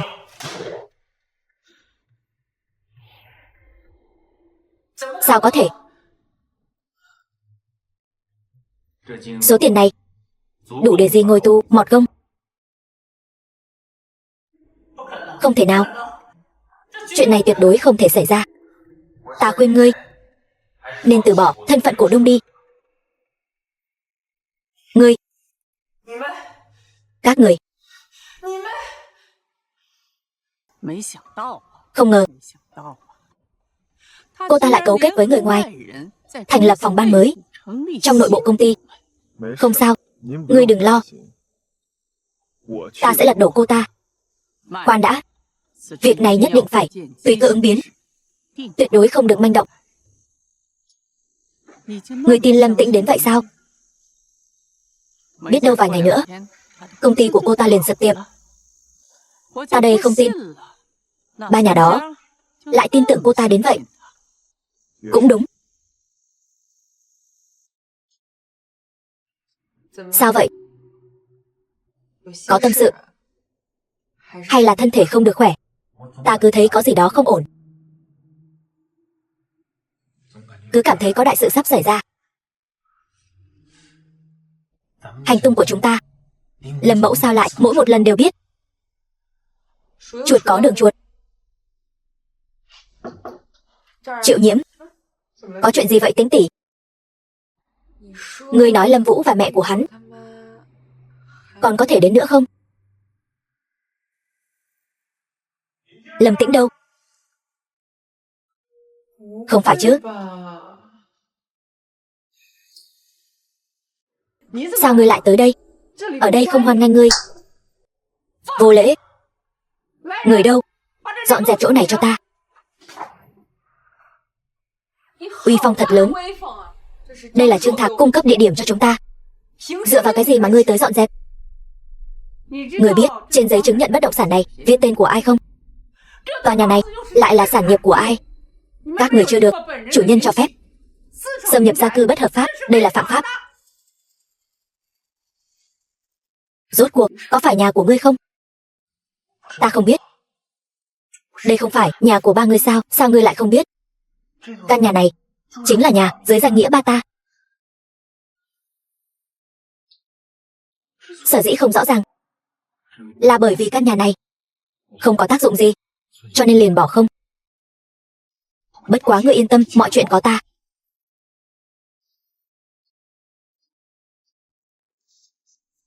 Đây là giấy ủy quyền mua nhà. Sao có thể?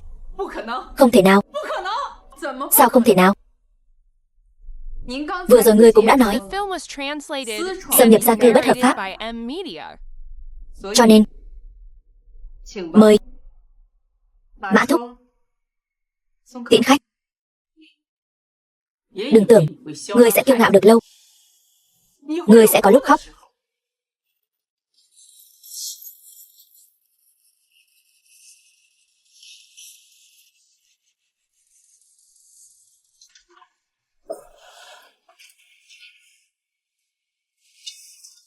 Gì? Ta tới rồi. Giai Giai, tới, mau ngồi đi. Giai Giai, dì nhớ ngươi lắm. Ta cũng nhớ ngươi. Thật có khí chất. Lâm Vũ, sao lại là ngươi? Sao ngươi lại tới đây? Con trai, ngươi nói gì vậy? Sao ngươi càng lớn càng không coi ai ra gì thế? Giai Giai, ngươi càng lớn càng xinh đẹp. Ta càng nhìn càng thích. Cảm ơn gì?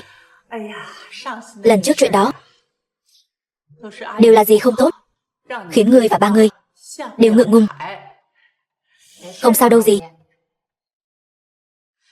Vẫn là Lý thị tập đoàn các người khoan dung độ lượng, làm cho ta đúng là ngại quá. Gì? Ngươi chê cười rồi. Ăn hoa quả đi. Đây chẳng phải là Lâm chủ tịch sao? Sao hôm nay không ở công ty? Hay là Lâm gia của ngươi mà lại chạy đến đây làm gì? Không ngờ. Không ngờ cái gì? Không ngờ ta lại trở thành con chuột chạy qua đường mà vẫn chưa biết sợ, phải không? Ta sẽ cho ngươi trở thành nỗi nhục của thương giới, cho ngươi ở thành phố này không có chỗ đứng. Nghĩ hay đấy. Nhưng tốc độ của ngươi chung quy vẫn không nhanh bằng ta. Ngươi còn muốn giở trò gì nữa? Ngươi không đấu lại được ta đâu. Hình như ta quên mất, ngươi thật sự đã làm vài việc mờ ám phải không? Ta có làm thì sao? Hôm nay ta đã trở lại rồi. Ngày tháng tốt đẹp của ngươi đến đây là kết thúc. Vài ngày nữa sẽ bầu lại Hạ Tam gia. Đến lúc đó thì ngươi đẹp mặt. Được thôi. Sau đó thì sao? Cứ chờ xem. Ta rửa mắt mong chờ. Hạ Tam gia đã được định rồi. Hạ Tam gia ban đầu đã được nội định thăng cấp thành Thượng Tam gia. Thượng Tam gia mà ngươi đã lôi kéo trước đây đã rút khỏi cuộc cạnh tranh. Lâm phu nhân, ngươi xong rồi. Hay cho ngươi Lý Giai Giai. Ngươi lại dám chơi ta sao? Ngươi còn chưa biết sao? Xem ra bây giờ ngươi chẳng còn chức vụ lãnh đạo gì nữa rồi. Nếu ta là ngươi thì ta sẽ đi ngay bây giờ. Ngươi nói chuyện kiểu gì vậy? Ngươi dám nói chuyện với ta như vậy sao? Ngày tháng an nhàn của ngươi đến đây là kết thúc. Hôm qua ta vừa mới gặp luật sư. Với thủ đoạn thao túng như ngươi thì nên bị tống vào tù mà cải tạo cho tốt. Ta không tin. Trúc Văn Húc, lại đây, đuổi bọn họ ra ngoài cho ta. Ta không muốn để bọn họ xuất hiện ở Lâm gia nữa. Chuyện này ngươi đúng là không còn ai để sai khiến nữa rồi, phải không? Bây giờ ở đây tất cả mọi thứ đều thuộc về ta. Cái gì gọi là Lâm gia các người? Lâm gia bây giờ tất cả mọi thứ đều là của ta. Ngươi, chúng ta đi. Chị, trước đây đều là ta và gia đình ta đã làm tổn thương chị. Bây giờ chúng ta đã hoàn lương rồi. Ngươi vừa mới đọc binh pháp hả? Dùng khổ nhục kế. Ngươi đừng có quá đáng. The film was translated and narrated by M Media. Lời hay ý đẹp không nghe phải không?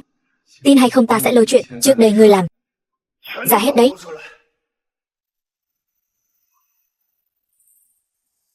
Đây là thẹn quá hóa giận sao? Kể khích tướng. Ngươi sao lại trở nên tàn nhẫn thế này? Chẳng phải là do ảnh hưởng của ngươi sao? Ta thích nhìn bộ dạng này của ngươi lắm. Ta như vậy thì ngươi cũng chẳng làm gì được ta. Mau giao cổ phần ra đây. Nghĩ lại cũng thấy có lợi lắm. Ít ra vẫn có thể cùng bảo bối nhi tử của ngươi an nhàn sung sướng. Được, ta biết rồi.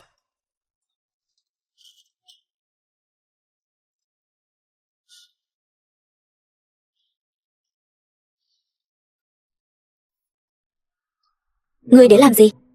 Ta đến đón thê tử của ta. Cái gì? Ngươi và Lâm Tĩnh thành thân rồi? Đúng vậy. Vậy nên bây giờ ngươi không còn đường lui đâu. Không thể nào. Chứng minh thư của cô ta vẫn luôn ở nhà, muốn lừa chúng ta. Ngươi làm thế nào mà kết hôn với hắn ta được? Khi nào? Ngươi quá ngây thơ rồi. Có lẽ ngươi quên rồi. Lúc Lâm Tĩnh rời khỏi nhà, ngươi đã đưa chìa khóa cho cô ấy. Ngươi có thể sỉ nhục nhân cách của ta, nhưng xin đừng sỉ nhục trí thông minh của ta. Ngươi nhìn lại bộ dạng của ngươi bây giờ xem. Ngươi nghĩ còn cần người khác sỉ nhục sao?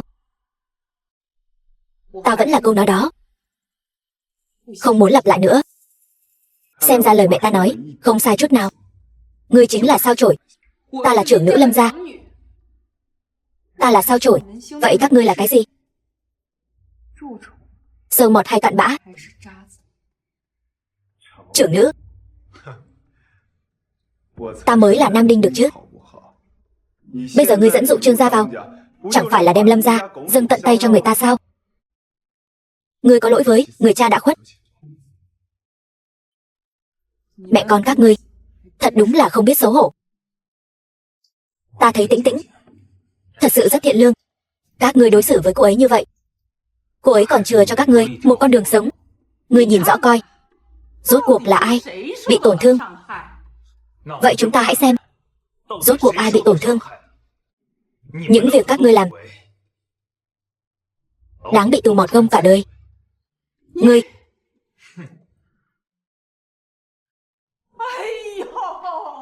lần này ngươi thật sự oan uổng cho chúng ta rồi. Ta thật sự không có. Ta chỉ là một mụ đàn bà. Đều là do con tiện nhân Lâm Tĩnh kia. Được rồi, ngươi muốn làm gì? Để Lâm Tĩnh rời khỏi Lâm gia, vĩnh viễn không được bước chân vào thành này.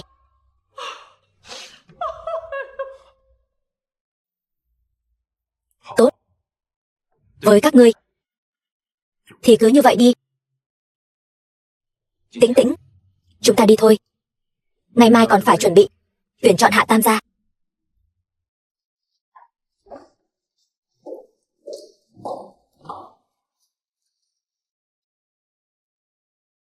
Tối nay đến nhà ta dùng bữa nhé.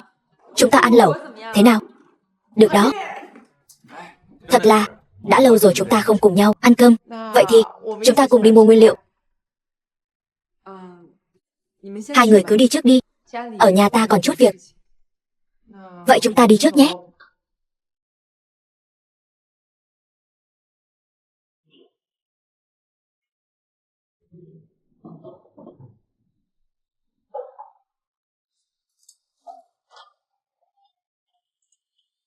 Sao lại là ngươi nữa? Ngươi tưởng ta muốn đến lắm sao? Nếu không phải cổ phần công ty nằm trong tay ngươi, ta mới chẳng muốn đến đây. Ta nói cho ngươi biết, ngươi ở chỗ ta cái gì cũng đừng hòng có được. Nghe cho rõ đây. Hôm nay ta không muốn cãi nhau với ngươi.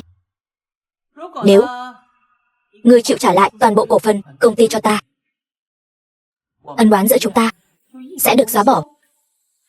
Còn nếu không chịu thì đồng quy vu tận đi. Ngươi nghĩ Trương gia sẽ cưới một người thân bại danh liệt làm con dâu sao? Ngươi có phải nghĩ rằng ta không dám đồng quy vu tận không? Đồng quy vu tận. Ngươi có biết phụ thân ngươi lúc lâm chung đã nói gì với ta không?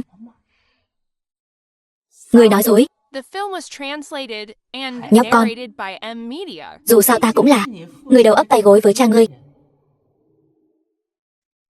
Vài ngày sau, mẹ, hôm nay tâm trạng tốt quá nha.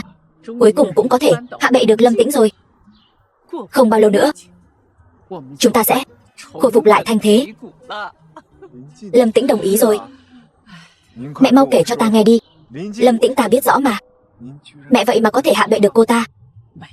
Không, trong chuyện này cũng có công của ngươi. Nhờ ngươi hiến kế, ta mới có thể nhanh chóng hạ bệ được cô ta như vậy. Vậy tiếp theo chúng ta nên làm gì? Không bao lâu nữa, bọn họ sẽ tuyển chọn lại hạ tam gia. Ý ngươi là? Ta nghĩ đây là một cơ hội. Hy vọng ngày này sẽ sớm đến. Chúng ta bây giờ phải làm sao đây? Lo quá đi mất. Không sao đâu. Đây chỉ là khó khăn nhất thời thôi. Chúng ta sẽ nhanh chóng vượt qua thôi. Cùng lắm thì không cần di ngôn nữa. Bà ta chẳng phải đang dùng chiêu này sao? E rằng đây là lá bài cuối cùng của hai mẹ con bọn họ. Việc đã làm xong chưa? Xong rồi. Đến lúc đó chúng ta liên kết lại, khiến bọn họ trở thành hạ tam gia. Chúng ta sẽ có thể trở lại vị trí thượng tam gia. Hắn làm việc người cứ yên tâm. Ta đây không tin. Ta đây không lật đổ được một Lâm Tĩnh. Thật sự không được. Chúng ta đi tìm Thượng Tam gia, nói chuyện với hai nhà kia, để họ cùng chúng ta đạt thành nhất trí. Tiểu Trúc, ngươi có phải biết điều gì đó không? Tiểu Trúc, ngươi cứ nói đi. Ta đã dò la, Lâm Tĩnh hình như thật sự cùng Trương Thạc ở bên nhau rồi. Không được, ta tuyệt đối không cho phép chuyện này xảy ra. Họ mà ở bên nhau, đối với chúng ta đó là một vết thương chí mạng. Mau đi giúp ta hẹn lại Trương lão gia. Tới đây. Lâm tiểu thư, mau vào. Đây là ta tặng Trương bá bá chút lễ vật bổ dưỡng. Lâm tiểu thư thật có lòng. Mau vào trong. Trương bá bá, ta tới rồi. Đợi ngươi lâu rồi đó, mau ngồi đi.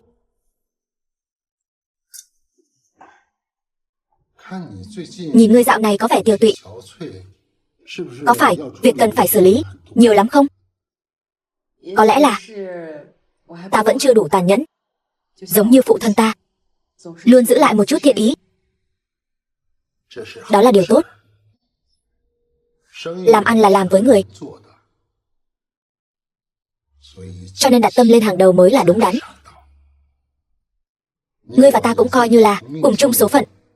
Có gì cần giúp đỡ, cứ nói, ta sẽ tận lực giúp đỡ ngươi. Nói đi, chuyện gì? Cảm ơn Trương bá bá. Ngươi nghe nói chuyện trọng tuyển Hạ Tam gia rồi chứ? Nghe nói rồi, sao vậy? Ta sợ mẹ kế của ta muốn lợi dụng cơ hội này quay trở lại. Cha, Lâm phu nhân và Lâm công tử tới rồi. Lâm phu nhân, Lâm công tử, chào hai người. Chúng ta đã chờ đợi từ lâu.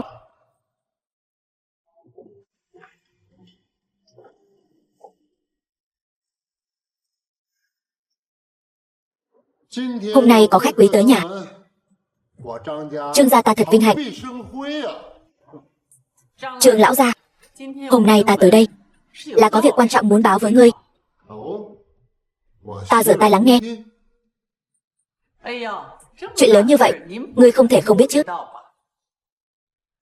Bọn trẻ yêu đương là chuyện bình thường.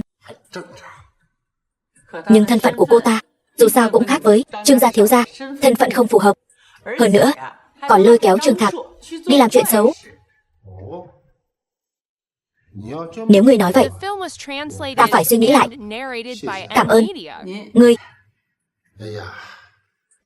già rồi, buồn ngủ rồi. Tiễn khách.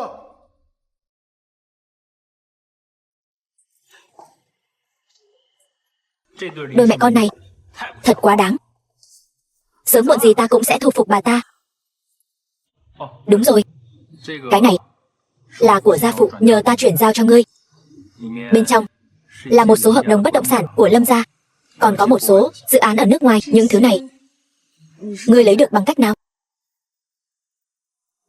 Những thứ này đều là những dự án do bậc cha chú để lại.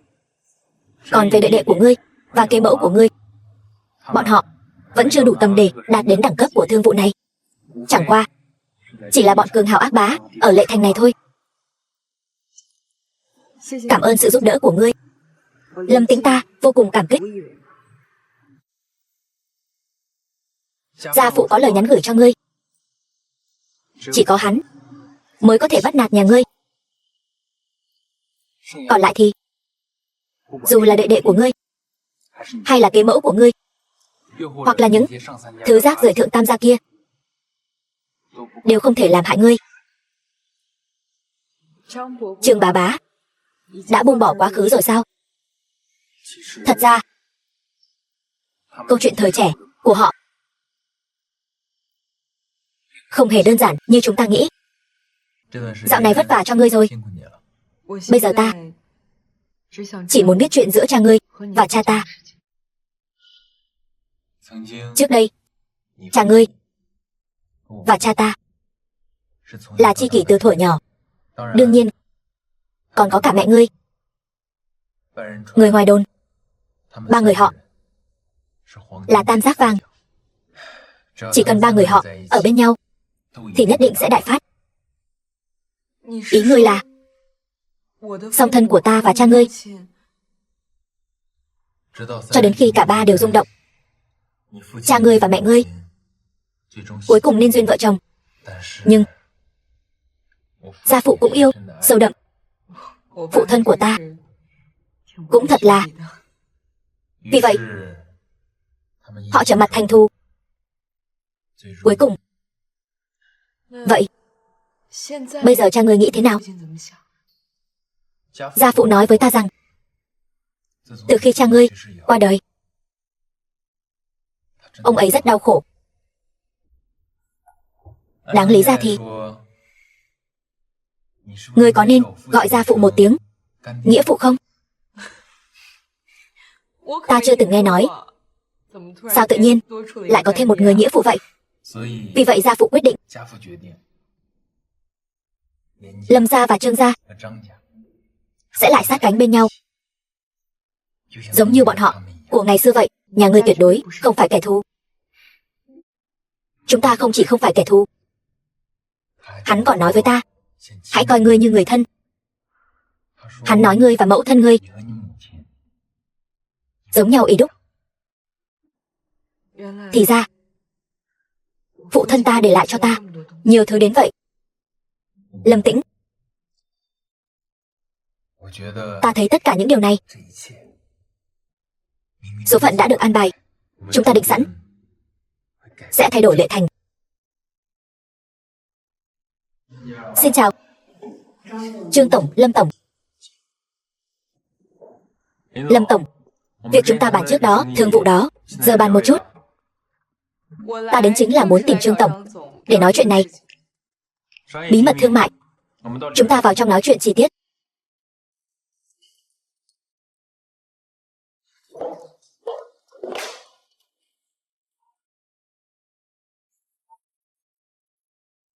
Trương Tổng, ta nghĩ chúng ta có thể bắt đầu nói chuyện rồi. Lâm Tổng, đối với lần hợp tác trước, vấn đề khoản tiền không được hài lòng lắm.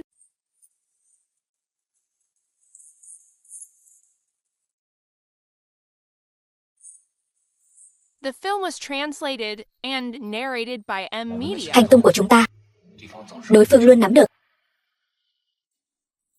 Ta cũng thấy rất kỳ lạ. Tại sao bọn họ luôn biết được hành tung của chúng ta? Ngươi sẽ không nghi ngờ là ta chứ? Trương gia chúng ta rất sẵn lòng hỗ trợ ngươi báo thù. Không có. Ta đang nghĩ, có phải trong chúng ta có người của chúng? Ngươi có cách nào hay không?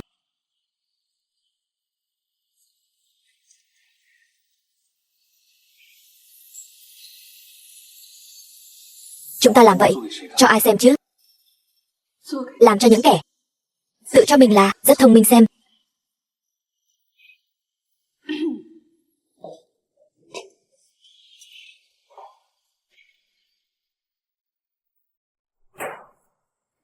Trương Tổng, ta cứ tưởng ân oán giữa chúng ta có thể thông qua lần hợp tác này mà hóa giải. Nhưng ta không ngờ ngươi vẫn không thay đổi gì cả. Ngươi nhập vai cũng nhanh quá đấy. Lâm Tổng, ta nghe nói Trương Thạc gần đây với ngươi cãi nhau khá là dữ dội. Sao ngươi biết được? Lần trước ngươi với Trương Thạc ở công ty ẩu đả, ầm ĩ cả lên, cả giới đều biết. Công ty dạo này mọi thứ đều thuận lợi. Có gì ta có thể giúp được, cứ nói với ta. Ta biết rồi. Chuyện đó chúng ta sau này tìm cơ hội khác nói với ngươi. Hôm nay cứ tập trung vào việc đấu thầu của mỗi nhà đi. Được.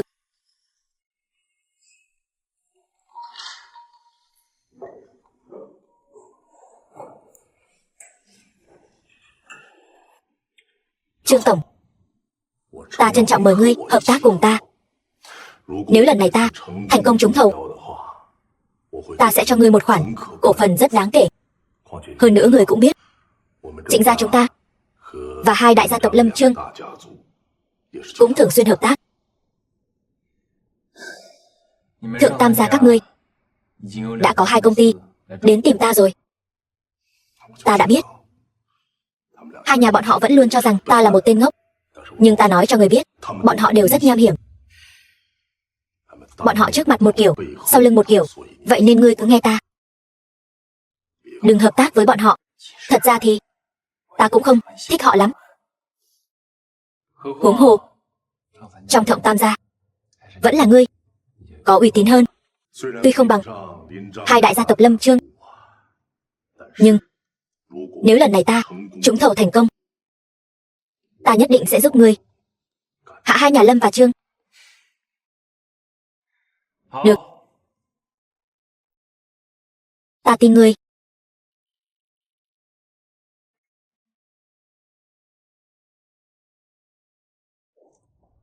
Chào mọi người. Hoan nghênh quý vị đến dự buổi đấu thầu lần này. Chúng ta sẽ đấu thầu khu đất cao cấp đường Huyền Vũ. Hồ sơ chắc hẳn mọi người đã nhận được rồi. Bây giờ xin mời mọi người bắt đầu đấu thầu. Xin chào quý vị, ta là đại diện của Trịnh Thị Tập đoàn. Mọi người đều biết, công ty chúng ta là doanh nghiệp hàng đầu của thành phố này. Trong lĩnh vực bất động sản, thị phần công ty chúng ta chiếm gần 20%. Vì vậy, công ty chúng ta có đủ nguồn lực tài chính làm hậu thuẫn. Chào mọi người, ta là người đứng đầu tập đoàn Chu Thị. Công ty ta tại thành phố này, chúng ta cũng nằm trong 10 doanh nghiệp đứng đầu và xếp hạng thứ 4. Mọi người cũng biết, tập đoàn chúng ta luôn coi trọng ngành bất động sản. Trong lĩnh vực này, bọn ta nói đứng thứ 2, không ai dám nói đứng thứ nhất. Ta dự định xây dựng một khách sạn 7 sao tại thành phố này.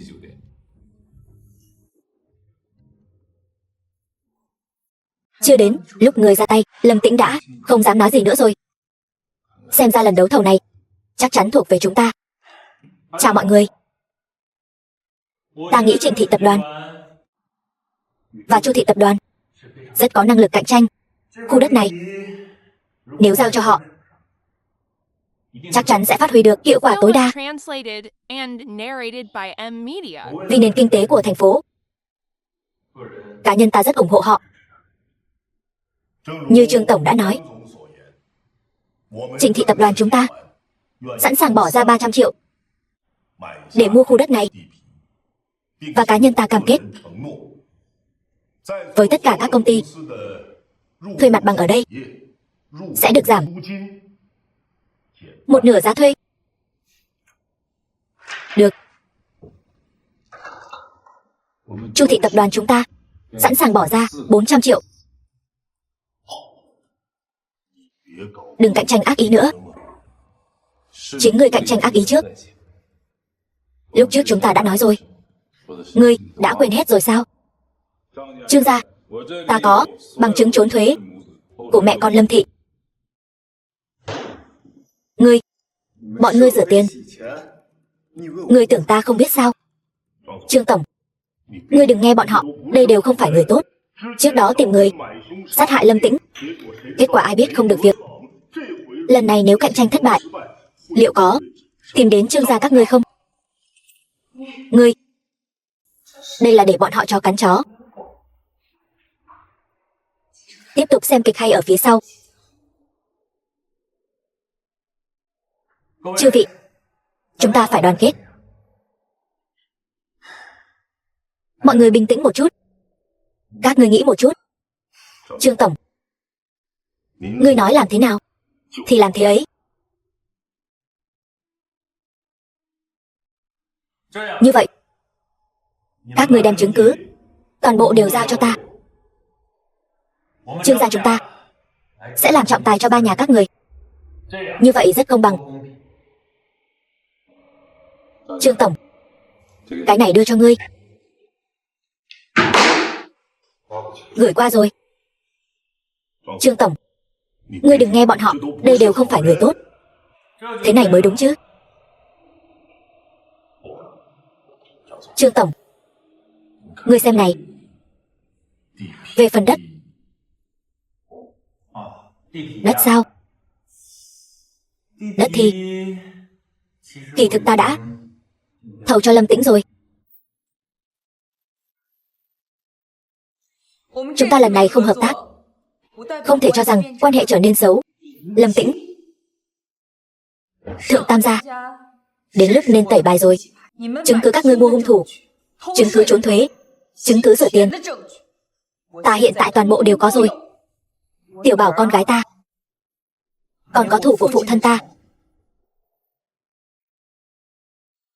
các ngươi đều phải gánh chịu.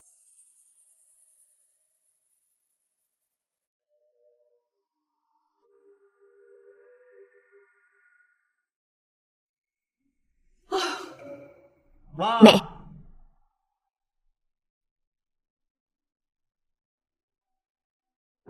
bạn bè, ta không giúp được ngươi. Nhà ngươi nói rồi, đây chính là khảo nghiệm cho ngươi.